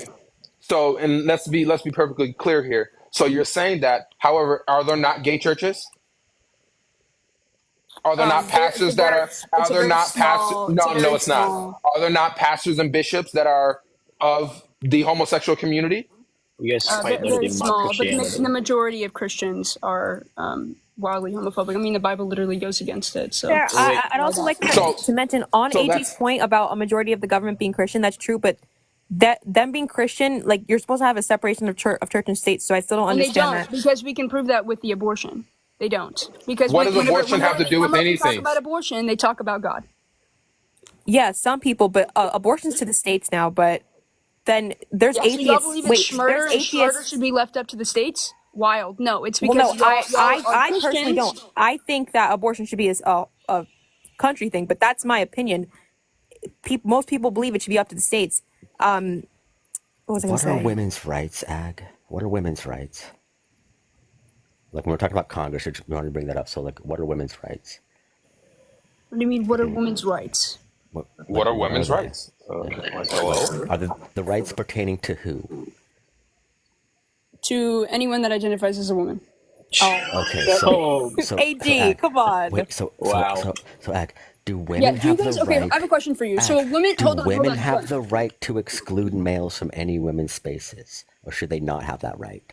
Do women have the right to exclude any males from any women's spaces? Yes. Can you like? That's a vague. Give me a specific example. Okay, so any woman's space, okay, any woman's space, a woman's sports team, prisons, DV shelter, any space that's like designated for women, should women have the right to exclude males from that space, or should males not give them that right? Oh, women should. Yeah, I totally agree. I think that women, like when we're talking about sports and stuff like that, like the great part is that was a construct that was made by humans, so we can change the rules. Okay, so should we change the rules? Should we allow women to exclude males from any women's spaces, or should men not allow that? When you say men not allow that, Yeah. what do you mean? What do you mean by men not allow that? Well, like, okay, if women are gonna have spaces where they can exclude males, men have to be the ones that allow it. You see what I'm saying? Yes, women should be allowed the space to speak when a man like where. I'm not talking about speaking. I'm saying excluding males.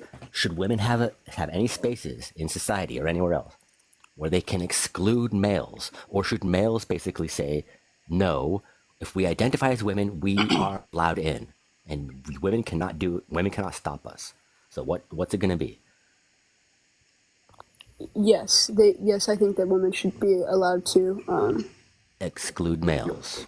Yes. Okay, good. Now you are on our side of the debate. You're acknowledging that You're gonna women get should be called able to transphobic. exclude any Right. male from a woman's space. AG is gonna be canceled by the end of the day. Yeah. Also, the 19th Amendment is based off sex, not gender. Well, I just Just to want let you know. Ag to acknowledge that. Now you're advocating on our side of the debate here, because if you're saying that women should be allowed to exclude males from any space. That's Are you entirely what talking our about argument is. biological sex males? Because when I think of a transgender There woman, isn't any other type of SMEX. I'm sorry. There's no other, well, I mean, like a if you don't, non-biological SMEX. Do you think there both is? male and female are sex. Men and women are gender. Hold on. Wait, what words do we have for adult humans of either SMEX? We already Oh my established. god, bro. Well, hold on, because you say that men and women are not SMEXs, but we just established that they are. Those are the words we have to specify adult humans of either SMEX. If Do you you have don't think different they are, words? give us a different words. Yeah. I already have. We have so there's for gender, it's female and male. No, If I'm I'm not talking not about mixing gender. up the words, I I always am mix up not the words. talking about gender. No, I'm men and talking women are about- gender. Sorry. Hold on. I'm talking about humans of either SMEX, the adults specifically. So what words do you have for adult humans of either SMEX? You gave the right answer like 10 minutes ago. So just Male try and it again. female. No, male and female doesn't specify the organism as human or an adult. So what words do we have for adult humans of either SMEX? Not the children of either can you SMEX. just say it? I have autism, and I just Okay. please just. What does your words we no have no hold on wait are I'm sorry man and Manimal. woman. Wait Manimal, I'm sorry. Your autism does not mean anything in a conversation when you're sitting up here debating. So I need No, people to stop. autism Not, can not make all of you. a sudden. No, hold Nick, on. Nick, Now, no, wait, hold Nick. on. Hold Autism on. can Hold make on. you miss. No, No, I Nick. understand. It can Hold make on. you Let me. miss the direct. Gato, hold on. Gato, hold on. I understand what autism is. I understand that. But now, all of a sudden, now here comes all of the autism is now immediately just coming in right now. No. What do you mean, man? It It's is. one question Autism can that be she didn't understand because of her triggered. autism. It's a Autism can be buzzword to pivot from the dude. conversation. Right. It's a buzzword. That's why I'm It's a saying no to it. buzzword. Yes, it is. Autism? Yes, multiple people have come up and debate, and then they instantly Come go, on, man. "I have autism." So no, I can't. This needs to stop. I have autism. She If you have asked to- autism, bob down. She asked him to You repeat can the sit here and question pander because to she the has person. You can autism. pander to the person all you want. I don't give two shits. No, you're fucked, man. So Okay, I'm You gonna say want one to cry thing about before I it? leave. Don't AG, leave. check your friends because they're not up here, and I'm just a random person. I don't know you, and I was getting sad in the comments watching fucking 5 people go against you. So Well, check don't your You'll be fucking okay. friends, Don't leave, and Morph. maybe you guys should You should go stay back with to the us. live they about left her. Tweener, the harmful person against our community, not ganging up on one fucking person. The And, person could have saying left. shit about her autism. She could have left. No, you guys She could are have left if she messed didn't want to up. be You guys are here. fucked So up. if you want to go cry No, about you it, I guys can are go get you fucked some up. tissues. You guys are Go cry fucked about up. it. Go cry Morph, about it. Have a Morph. good day. Protest said that I think protest is up. So if you want to have someone on AG's side, bring up protest if they're in the Yeah, course. I'm gonna clear the panel right now. I do want to thank everybody who came up here to have a conversation, and I want to thank everybody who was willing to have a conversation today.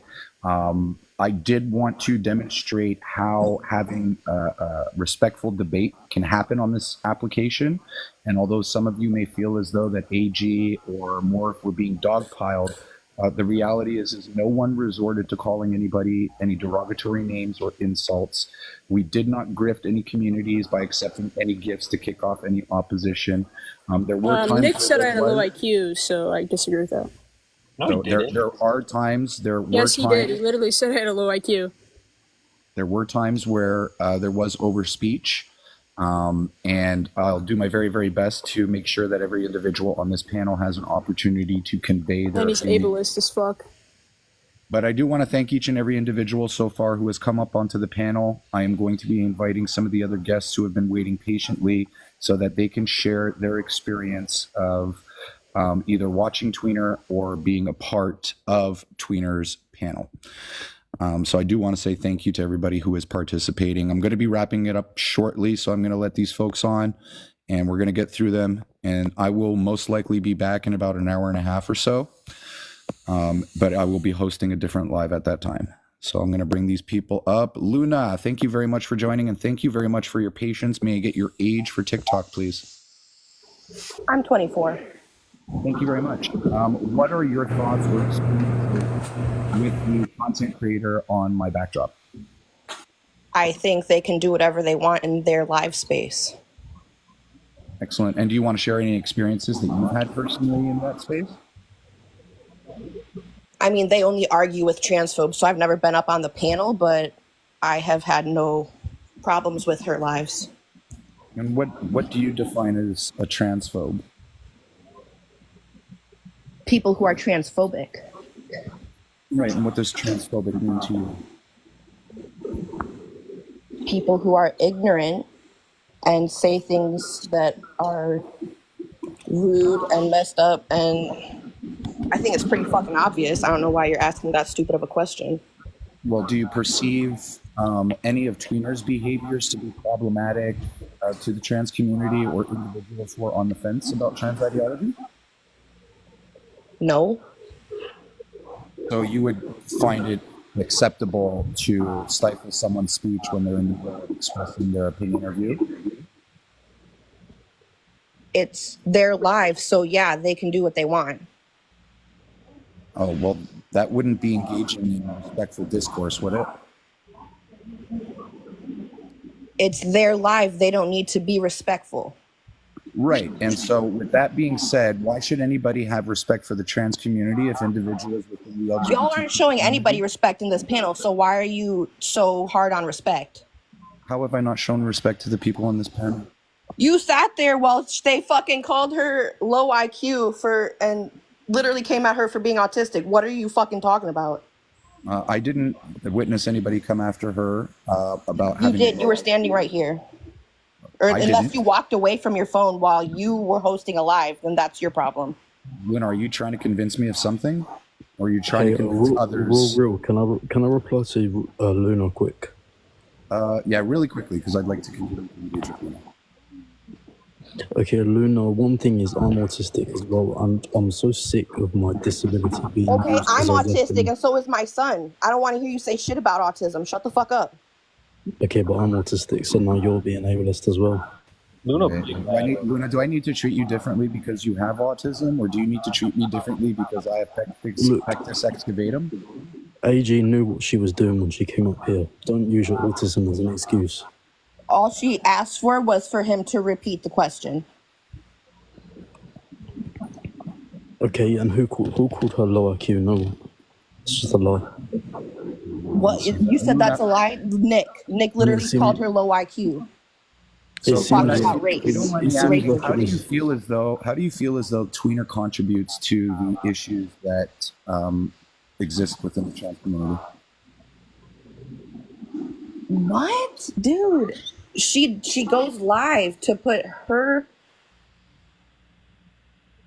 viewpoints out. It's her live. She doesn't need to be respectful or anything. Why are y'all so obsessed with her live? Why should anybody have respect for the LGBTQ community when people within the LGBTQ community don't respect those who hold the same values or opinions? If you're asking for respect, then you must be respectful. If you want disrespect, then you'll be disrespectful. RawReal, can I just say something real quick and then I can drop? Go right ahead then. So I just thought I'd pop up here because my thing with Tweener is that, like, yeah, it's your own live and you can do whatever, but at the same point, if you're doing harm to a community and not actually caring about that community, then that's the issue with your live, if that makes sense. Yeah, that's the whole point and purpose of this live, is to call out some of the behaviors that are detrimental to the trans community, how it caused divisiveness on this application between individuals who have their own set of beliefs or individuals who are on the fence about what their belief system should be. And I think that creators like Tweener will drive people who are on the fence completely away from the trans community simply because of the way that they comport themselves and how abusive they are to people on their panel. It sounds like a them problem. Well, but they're representing a community, as they say, right? So if Tweener's No, representing... she's representing herself. Can I just finish? No. Okay, go ahead. Luna, what's your issue, man? Seriously. I can't even... Yeah. I'll drop. It's just, my issue is they're representing a whole community. They're representing themselves. And They're representing they claim to represent stop cutting the people community. off. And yeah. They claim Y'all to been doing it represent the the entire community. time I've been sitting here, so and why basically, they're doing Do more you see harm. how you are unable to let Leah yeah, speak? okay. Okay, well, then I unfortunately... really just came up here to tell you guys that you're all so fucking stupid. Here we go. They're Hey, guys, That's typically what they do. You can't come on this panel and be disrespectful. You're more than welcome to have a different set of opinions and beliefs and come up on here and discuss them. I will always provide a platform for people to speak earnestly about their belief system and their opinions and their ideas. Yeah, Rob, could I just come up here and be disrespectful to the people who are giving you an opportunity to say your piece, but then you're complaining, all right, because you're cutting somebody else off and then you're calling us hateful and bigoted because you're not taking an opportunity to listen to somebody else. Exactly. I was just trying to say that Tweener, like, again, they're live, whatever, but the problem is when you're trying to represent a whole community or even like speak on something like that, she's doing more harm to the community. And I've heard from transgender people and really a lot of people that like she's not representing well. She's doing more harm than good. So, but I can drop. That's all I wanted to say. Yeah, Rob. Yeah, thank you very much for joining. Can I just kind of land what I was trying to say? So, like, I came up here and I've been on Tweener's panel multiple times, actually.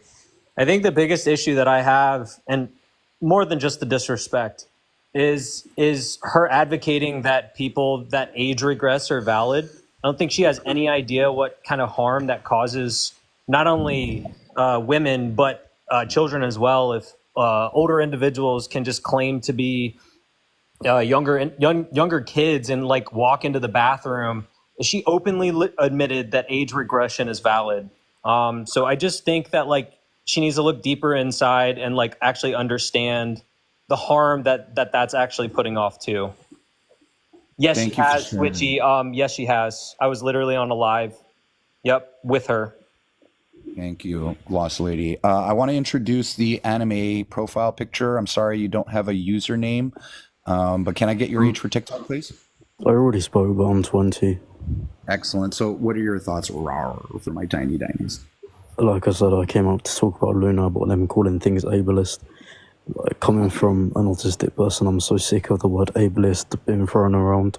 Because when something actually is ableist, nobody's going to take any notice. Because everything's ableist. Everything's transphobic, apparently. Absolutely. Well, thank you for coming up and sharing that and being part of the conversation. Please feel free to stick around while I cycle other people into I'm going to drop anyway, but thanks for doing this, love, because that Tweener, like, it, her, she, dog, it, whatever it is, I can't stand her. So thanks for doing this, love. I appreciate you. Thank you for coming up. All right. Christina, thank you very much for joining. May I please get your age for TikTok?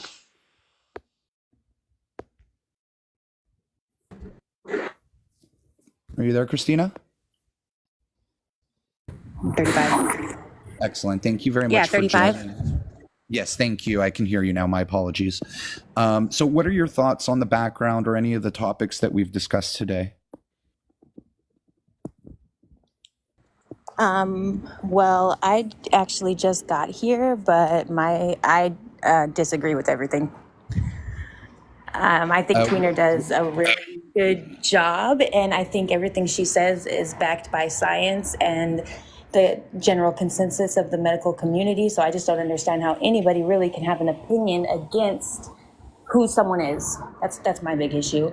Everyone says that we're just trying to have our opinion, and she doesn't respect our opinion and this, that, and the other. But I just don't think that there should be any opinions as far as who someone is concerned. Like, I'm not going to tell you my opinion about who you are. So why is it okay for anyone else to tell somebody's opinion about who they are? In that case, your own opinion doesn't matter, hun. Only your opinion matters about yourself. That's all that matters. Nobody else's opinion matters about. And then simultaneously, it doesn't matter to anyone but yourself. That's what I'm trying to say. I don't understand. Well, you're saying your opinion doesn't matter to anyone else. The only person whose opinion matters is your own, and therefore doesn't matter to anyone but yourself. Exactly. That's what I'm saying. Yes, my opinion Right. about other people. So, matters so essentially, absolutely he's saying without being rude, why would you come up here and say that if your opinion doesn't matter? That's essentially what he's asking. Thank you. What's the point of hosting this live when somebody who's advocating for a marginalized community and Like, how can you fight with that? That doesn't make sense to me. I'm just very confused. Guys, 1 second, please. I got to step away to make a very important phone call, but I am going to instill my trust and hope that you can maintain respect and decorum in this conversation while I'm gone. Please allow every individual to finish their thought before interjecting or sharing your opinion, and I would appreciate that. Thank you. Absolutely. Can I go? Oh yeah, go ahead. Go ahead. Okay, so I'm a friendly of Raw Real. I watch Tweener's lives all the time, and I'd like to say that Tweener actively spreads misinformation, technically regarding to biology of trans kids. They actively say that there is a male or female neurotypical brain structure, and that gender identity forms in the womb. This is all incorrect. There is no neurologist that will back this. And there was a few weeks ago there was a live where, and then before I say this, there's multiple transgender people a part of the community that have backed off of Tweener, Mel, and other creators that are around them because the amount of misinformation they have been spreading has gotten so crazy. And Artemis went into a live with Tweener, saying what Taylor teaches, and they were kind of duking it out. And Artemis was telling Tweener, hey, like, what you're talking about is incorrect. And Tweener addressed it like, yeah, I have been, putting out misinformation. And she basically saying, like, I'm still going to do it. Like, there's nothing you can do. And what's funny is Mel, they were mentioning Mel. Mel was too afraid to even come up in the panel. Like, she was just in the comments like, what's the problem with just going over the basics? And I don't need to explain people the biology. It doesn't need to be 100% right. And it's sad whenever you have young people on this app that are watching loads of misinformation being pushed. Yeah, well. So does that answer your question, the lady at the top? Because I mean, if people of the T community is saying this individual is harmful to the community, what more are you wanting out of that?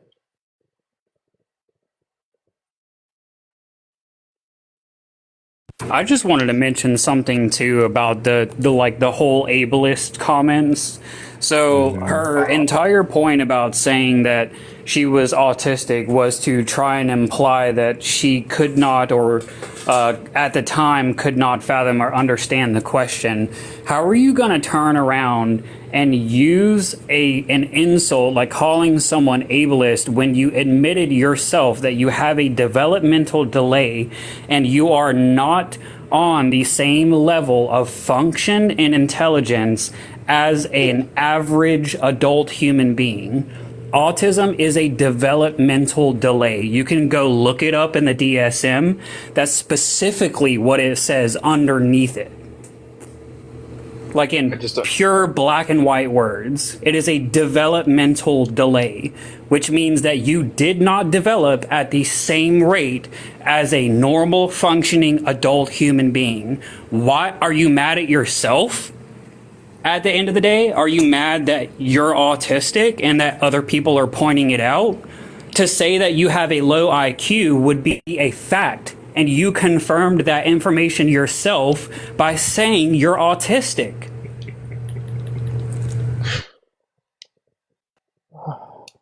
Like, I just don't get it. How are you going to sit here and be mad at the fact that somebody called you autistic, but then use it as a defense mechanism at the same time? It's like grabbing a knife by the hilt or by the blade and then being mad that you're cut by it. You're the one that grabbed the blade.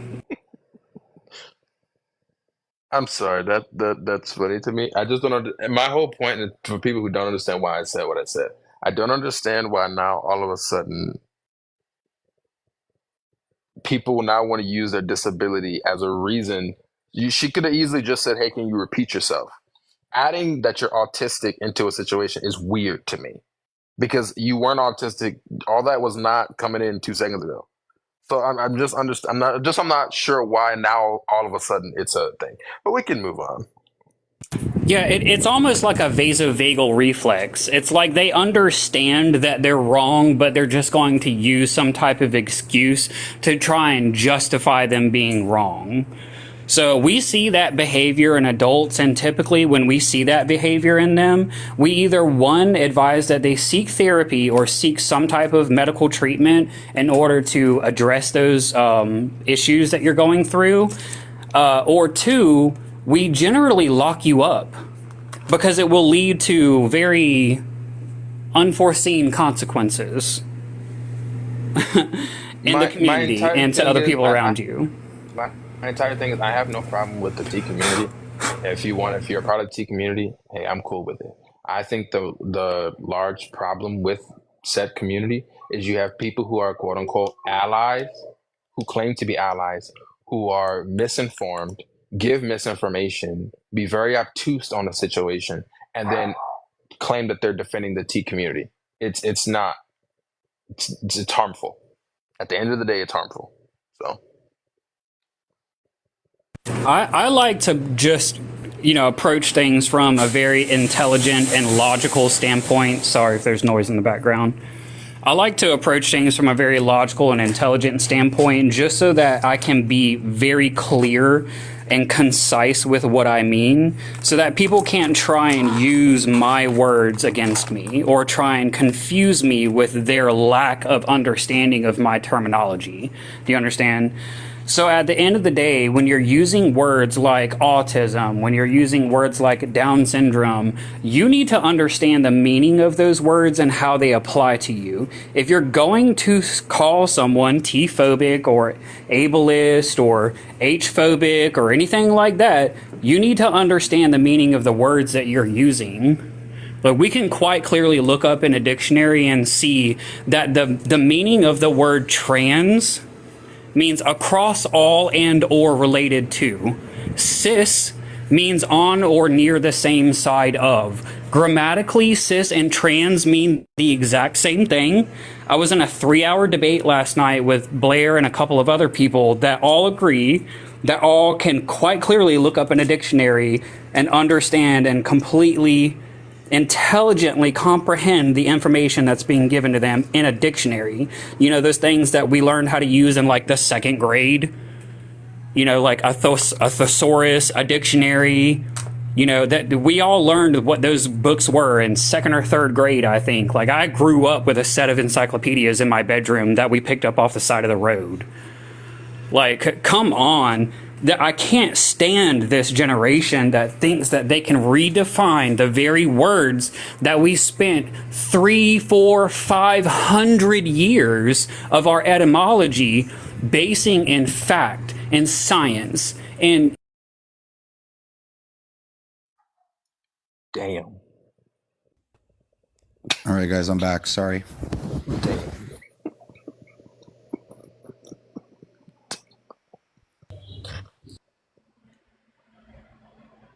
All right. How has the conversation been going so far? Damn. I actually wanted to come up to tell Nick to move on. But I'll stay around, but I'll let Nick go ahead. No, I was moving on. I didn't know what dude was talking about first. I'm sorry. Nick, go ahead. Me? I don't have anything. Andromeda is here. Yeah, I'm actually just here to talk to the host real quick. If Raw I'm has back. I'm back. Yes, I'm back, Andromeda. Thank you for your patience. My apologies for the. No problem. I just have one, not to disappoint anybody who's probably expecting me to come in and do their thing. I generally when I have issues with creators, I'll handle it privately. So I'm not here to really necessarily participate in what you have here on either end. But I do have a question about something you said earlier in the live, and I figured I wanted to ask you so I could make sure I didn't have you out of context. Sure. What was that claim that you made around 98 something %? Yeah, so there's a study, and the study is called Views from Both Sides of the Bridge, Gender, Sex Legitimacy, and Transgender People's Experience of Relationships. The PMCID number is PMC 307. Yeah, PMC 307-6785. 6, 7, 8, 5. And you scroll down to the 9th table where it discusses sexual orientation and attraction. And on the trans feminine scale, 98.6% of them maintain an attraction to women.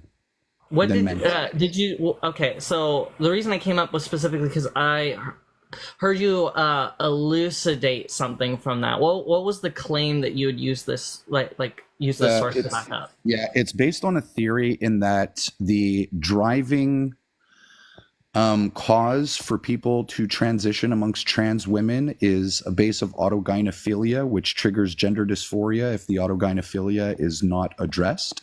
And so what ends up happening in most of the cases of subjects that I've spoken with, their autogynephilia went from a transvestic disorder to a paraphilic disorder. And it was the paraphilic disorder that caused them to have gender dysphoria symptoms. And it was those individuals who went and sought out medical transition as well as social transition. So you're connecting an unrelated theory to this study. Not that I'm trying to debunk what you're saying. I'm merely checking. You're connecting an unrelated theory. Andromeda, it's a heavily criticized theory. It is heavily criticized theory. It is coined and deemed as transphobic. But if you're able to do any form of research on Ray Blanchard, listen to any of his. I promise you, I've done. I've looked into AGB stuff. Don't you worry. My question is, are you? What you're saying is you're connecting this study, which merely this table references attraction, directly to Ray Blanchard's theory of autogynephilia. Am I correlating the two? No, are you connecting the two? Are you essentially saying that this study, like this to me sounds like you're attempting to do some sort of meta-analysis between the two studies? Would you agree with that? I would say that the two studies are very different. Ray Blanchard's theory proposes a two-type typology for the different types of male to female transitioners. What this study is more focused on, in my opinion, after reviewing it, is the sexual orientation of the individuals who have transitioned and what their motivating factors were for transitioning. Right. So when you made so what I thought I heard, you can tell me I'm right or wrong here,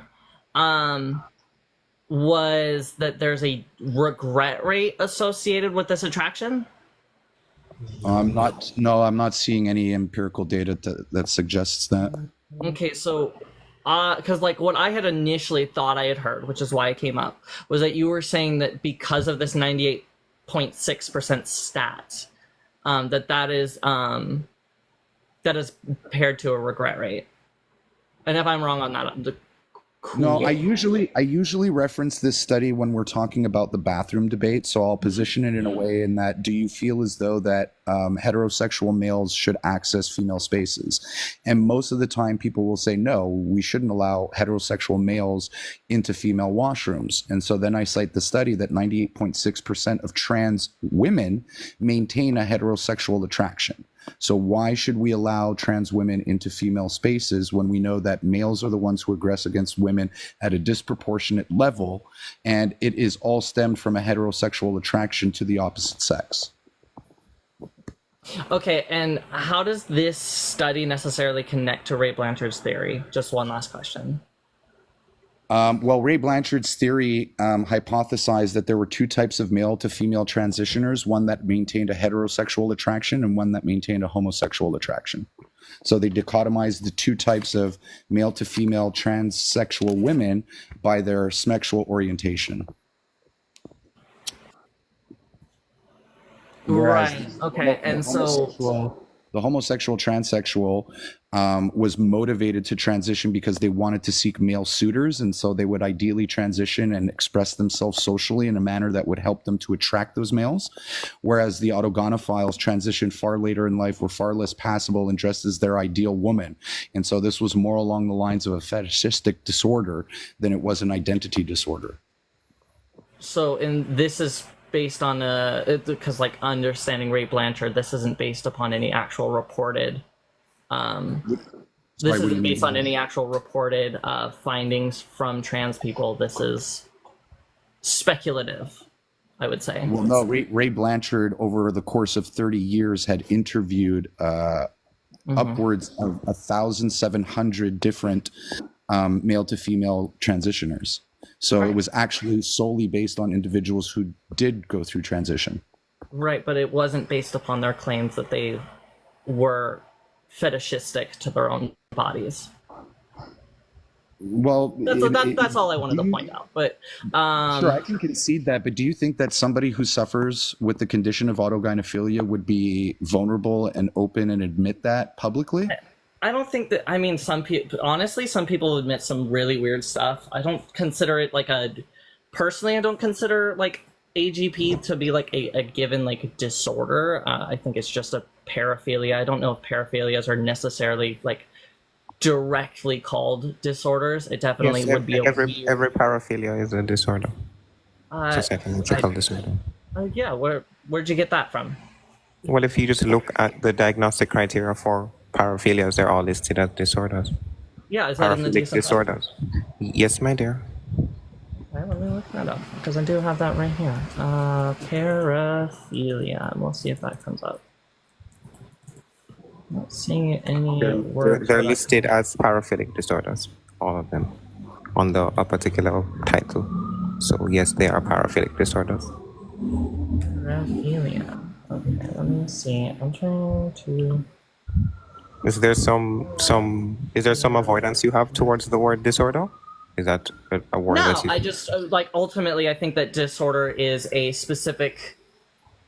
Like typically, it's actually a problem I have with both left and right is kind of the flippancy of the word disorder. What do you think it means? What do you think I would just say that represents? I would just say that disorder represents like a distress or an impairment on one's ability to function in society. Nothing. No, but that it's would going be to a be mental. like, That would be a mental. Nate. That would be a mental health condition. Nate, You're characterizing I know it for a fact that incorrectly. Nate, I'm in the middle of a sentence.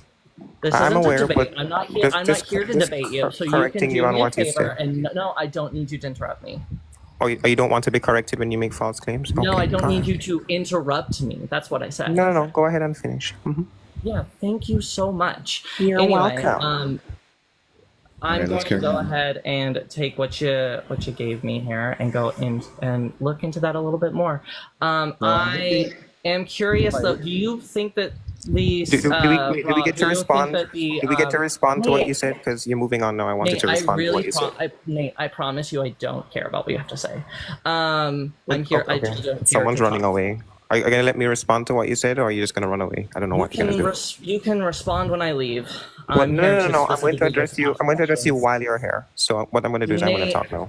So okay, what I was I'm going just to gonna say. go ahead and leave then. Well, or if you want to just run, let you me can. run. You're just running away in front It's of not running because it's not a 332 debate, Nate. people. I'm I not didn't say it was a debating debate. you. I'd like to respond to what you said. You are. Yeah, but I don't need you to respond. I'm just I asking. am going to respond. You're not going to. I'm just trying to ask questions. Don't get to Gish Gallop. So I'm going to respond whether or Try not. to get some W here. Whether or not you. I'm not trying to get a W. I'm correcting you on what you said. Can you guys not hold on, wait. My conversation, please. Can you guys both like not do this right now? Just like I'm not doing I anything. appreciate I'd that, like Dom. to You're respond. Andromeda likes to make There's claims and nothing then to not let respond to. people I'm here to have a address. conversation with Rob. Yes, and He's inserting Give me himself. 1 second, guys. Give me a little bit of rope here. So I'm looking up Merrick manuals. Why are Merrick we is a moving on pharmaceutical- to something when I'm trying to Because correct what you I said am before? here I'm not to asking talk you. to Rob. I'm not asking you, Andromeda. I'm asking the host. Close your mouth, please. I'm asking Rob. I'm touching on paraphilia. So, paraphilic disorders are recurrent, intense, sexually arousing fantasies, urges, or behaviors that are distressing or disabling and that involve intimate objects, children, non-consenting adults, or suffering or humiliation of the person or partner with the potential cause to harm. Okay. And that's literally all I would need in that instance. Okay, I actually do have one last question. And that is, do you believe that the 98.6% stat that I'm looking at here confirms Ray Blanchard's view?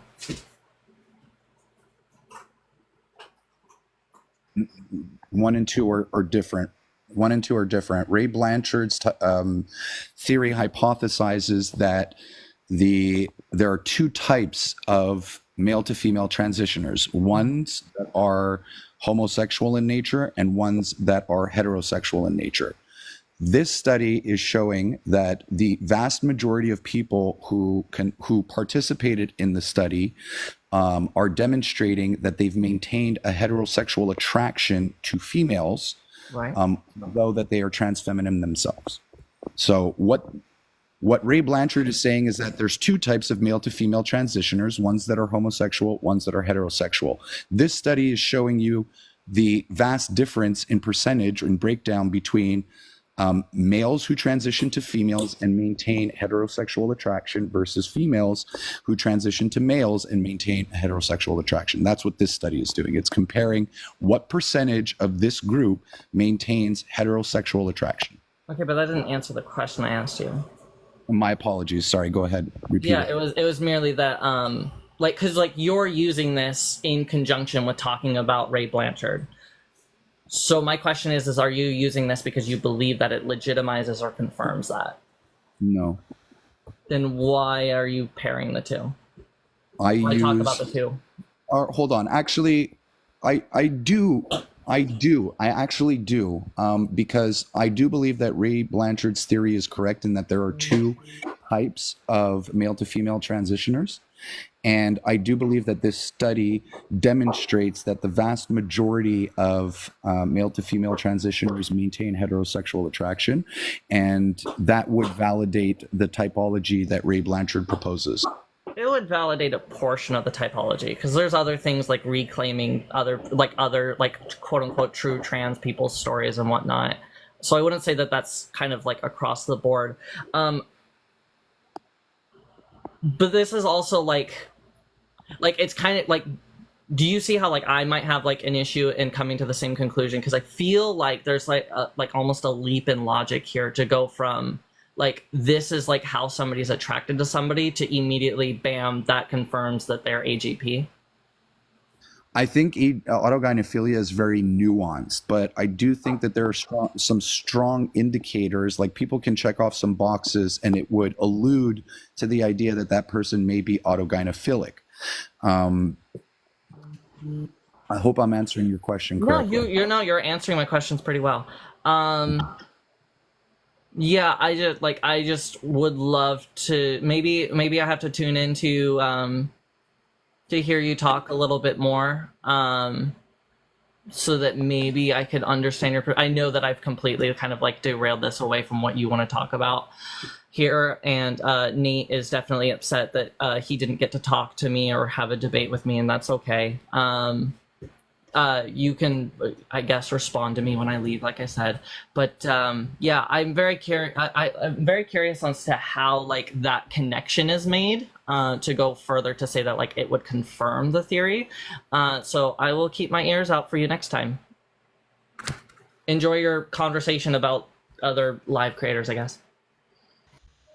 All right. So yeah, now we get to address the bullshit. So really quickly, Andromeda's illustration of what a mental health disorder is completely wrong. So what he described was a mental health condition, and a mental health condition is what involves distress and discomfort. So I know he's going to leave here with the wrong impression that he came up here with and doesn't want to be addressed. So just want to point that out. So just so nobody in here gets misled, that's the difference between a mental health disorder and a mental health condition.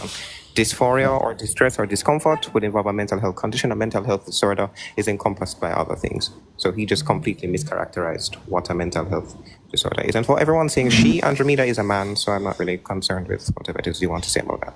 So Nate, thank you very much for joining. I'm going to do final thoughts now, and I know that you're not a big fan of that, so I have no problem with final thoughts. That's fine. All right, excellent. So what are your final thoughts on the discussion today, or anything that I addressed on the background? Well, I was only here for a portion of what was said here, but my take on, I guess, Tweener is just that she doesn't debate. There's no debate with Tweener. Tweener, in fact, gets paid not to debate. So I just don't take this person seriously. She's clearly not one to be taken seriously. I think it is important to call out these people because they claim that they want to have a debate platform, yet they block and mute every person that is their opposition. So that's what I would say. Excellent, Nate. Thank you so much for joining and sharing. I appreciate that for sure. This was, I think, the first time that you provided a final thought, so I'm very grateful for that. Dom, thank you so much for joining as always. What were your final thoughts on today's live? So, hey guys. Sorry. Well, we clearly saw that Tweener and her little friend ran. So, I mean, that kind of is self-explanatory. I mean, Tweener is a homophobe, even though she advocates for, going against transphobia and homophobia. So I don't really know how that makes sense. It doesn't. It's hypocritical. But that's all I can really say. She ran, so she kind of just proved to all of us who she is. And don't go, like Logic said, don't request up because they'll just bully you until she gets gifts. So that's all I want to say. Thank you, Nom Nom Dom. I appreciate you being here as always and always your support. Nick, thank you very much for joining. What were your thoughts on today's live or the topic? I think you did it. You're doing a great thing for the community to calling these people out. I wish people, if you're going to come up here and have a debate, leave all of your mental illnesses out of the debate if you're going to come up here and have a debate. I'm, to myself, have autism, but I'm not sitting here using that when I come up here and debate with people. That's the stupidity of people, and I don't like it. We need to be able to have productive conversations with people despite you trying to use your situation as a crutch in a sense, but that's all I have. Excellent. Thank you very much for sharing, Nick, and thank you for joining and being part of the conversation. Switchy, my apologies. I was a little bit back and forth towards the end. You've been super, super patient, so I'll give you 2 minutes to wrap up. Any thoughts that you had about today's discussion or any final thoughts that you have before we leave off today? Yeah, no worries at all. It's not my house, so it wasn't my place to interrupt or anything like that. So it was interesting to hear everybody's conversations. The only thing that I would like to point out, and this is just an assumption, Raw, I'm assuming that you're a white man, just from the little peeps of you that I've seen. The only thing that I would like to say is I would like for you to pay attention to the comments that are being made from your panel, the anti-black comments that are being made, especially when somebody fucking called Tweener a dog. That's ridiculous. If you don't like her, you don't have to like her. But the anti-blackness that you allowed to happen on your panel is ridiculous. Who called her a dog? Who called her a dog? Yes. Y'all heard somebody call her a dog? Y'all On the basis, I did not. Okay, and if that was done, hold on. Okay, I know this is final thoughts, but if that was done, what would make you assume that she was called a dog because of her race? How do we get there? How do we arrive at that conclusion? Are we just virtue signaling? Are you black? I am very much. Yes, I am. We're all black. If somebody referred to you as a fucking dog, you wouldn't assume that they were talking about you because of your fucking race. Right here, this is what I'm talking about, Rob. This is exactly what I'm talking about right here. This is the anti-blackness that I'm fucking talking about. Hold on. Can you relax? You asked us a question, so can we respond? Shut up. Nate is asking Can you just mute? how Can you just mute him because I'm trying to respond? We're trying to respond to what she's saying, and she's just getting upset. Get your they thems in check, please. Your anti-blackness is bullshit. Your anti-blackness is bullshit. Raw. Okay. What anti-blackness? Do we get to respond to anything? Okay, look. Yeah, go ahead, Nate. You go respond first. So anyways, there's not anti-black. You all are just so obsessed with identity politics. You can't separate an insult from any other identity that you have. If someone calls you ugly, you say, "Oh, it's because I'm transgender." No, it's not. Maybe you look ugly, and that's just the truth. Stop assuming that everything that people say to you that you don't like is because of some sort of identity that you hold. It's ridiculous. No one made any racial comments towards Tweener. If Tweener was called a dog, it was wrong and derogatory, of course, but let's not jump as far as to say it was based on her race. Don't believe us. I can do a better job at advising my moderators to limit that type of rhetoric. So I thank you for that, Switchy. I thank you for addressing that, and I will do better. I appreciate that. But I'm right, sorry, Nick, but wait. I'm sorry, Rod. There's nothing for you to do better, respectfully. And I take this respectfully. Sometimes you just got to be the bigger person, though, Nick. You know, like sometimes, even if I don't feel like I was wrong, that doesn't mean that I can't open myself up to criticism. I didn't like the way. Oh, sorry, I can't do that. I don't know how to do that. I don't know. If I'm not wrong, I'm not wrong. I'm not going to.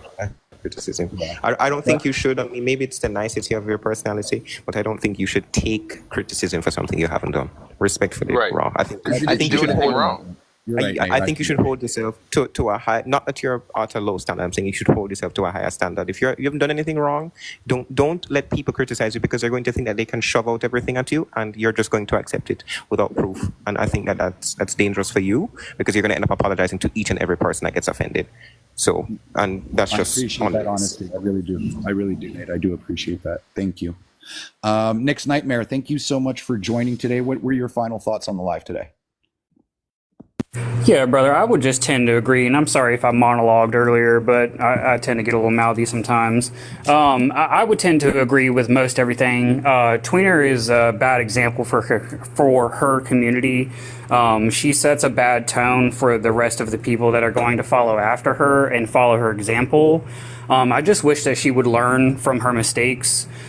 Stop encouraging her community, who she claims is her community, to spread that amount of hate and divisiveness amongst her, again, what she calls her community, and then claims that everyone else fears her. Phobia is a fear. I don't fear you, baby. The only thing I fear is God and debt. Thank you very much, Nick, for joining and being part of the conversation. Bella, you're our last guest of the day. Thank you so much for joining. What are your thoughts on the background or anything that we've discussed today? Oh, you know that I'm just a one and done type of person. So I came up here to say that, I mean, what did we expect? Tweener came from Adora's uterus transplant from when she was, violating herself on live. That's how Adora got impregnated with Tweener. Tweener, if you actually break down her logic, I have debated Tweener twice.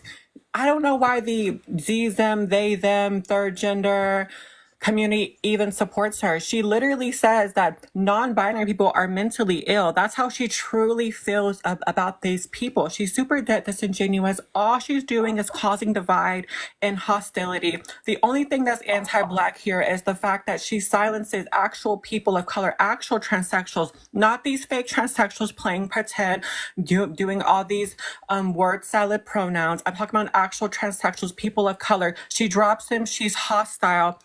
And if y'all want to know more about this person, you should go on Reddit and look up this person. All you're doing is causing divide. You're not an advocate for anything other than your bank account and for Adora. We all know that you were mentioned on that box too. So yeah, that's all I have to say. Get off the app. You're doing nothing for our community, except for causing more divide. People are actually coming up on your panels to have genuine conversations, to actually learn. And Mel and Tweener are the problem of this community, and we need to flush them down the toilet. I appreciate you, Bella, for coming up here and sharing. And I want to say thank you to each and every one of you who joined the live today, who participated in the conversation, who gifted, who liked, and who shared the live. I appreciate each and every one of you for coming up on here and expressing your opinions and views and doing it in a respectful manner. With that being said, thanks very much for your time today, guys. I appreciate every single one of you, and spend time with your loved ones, folks. Take care.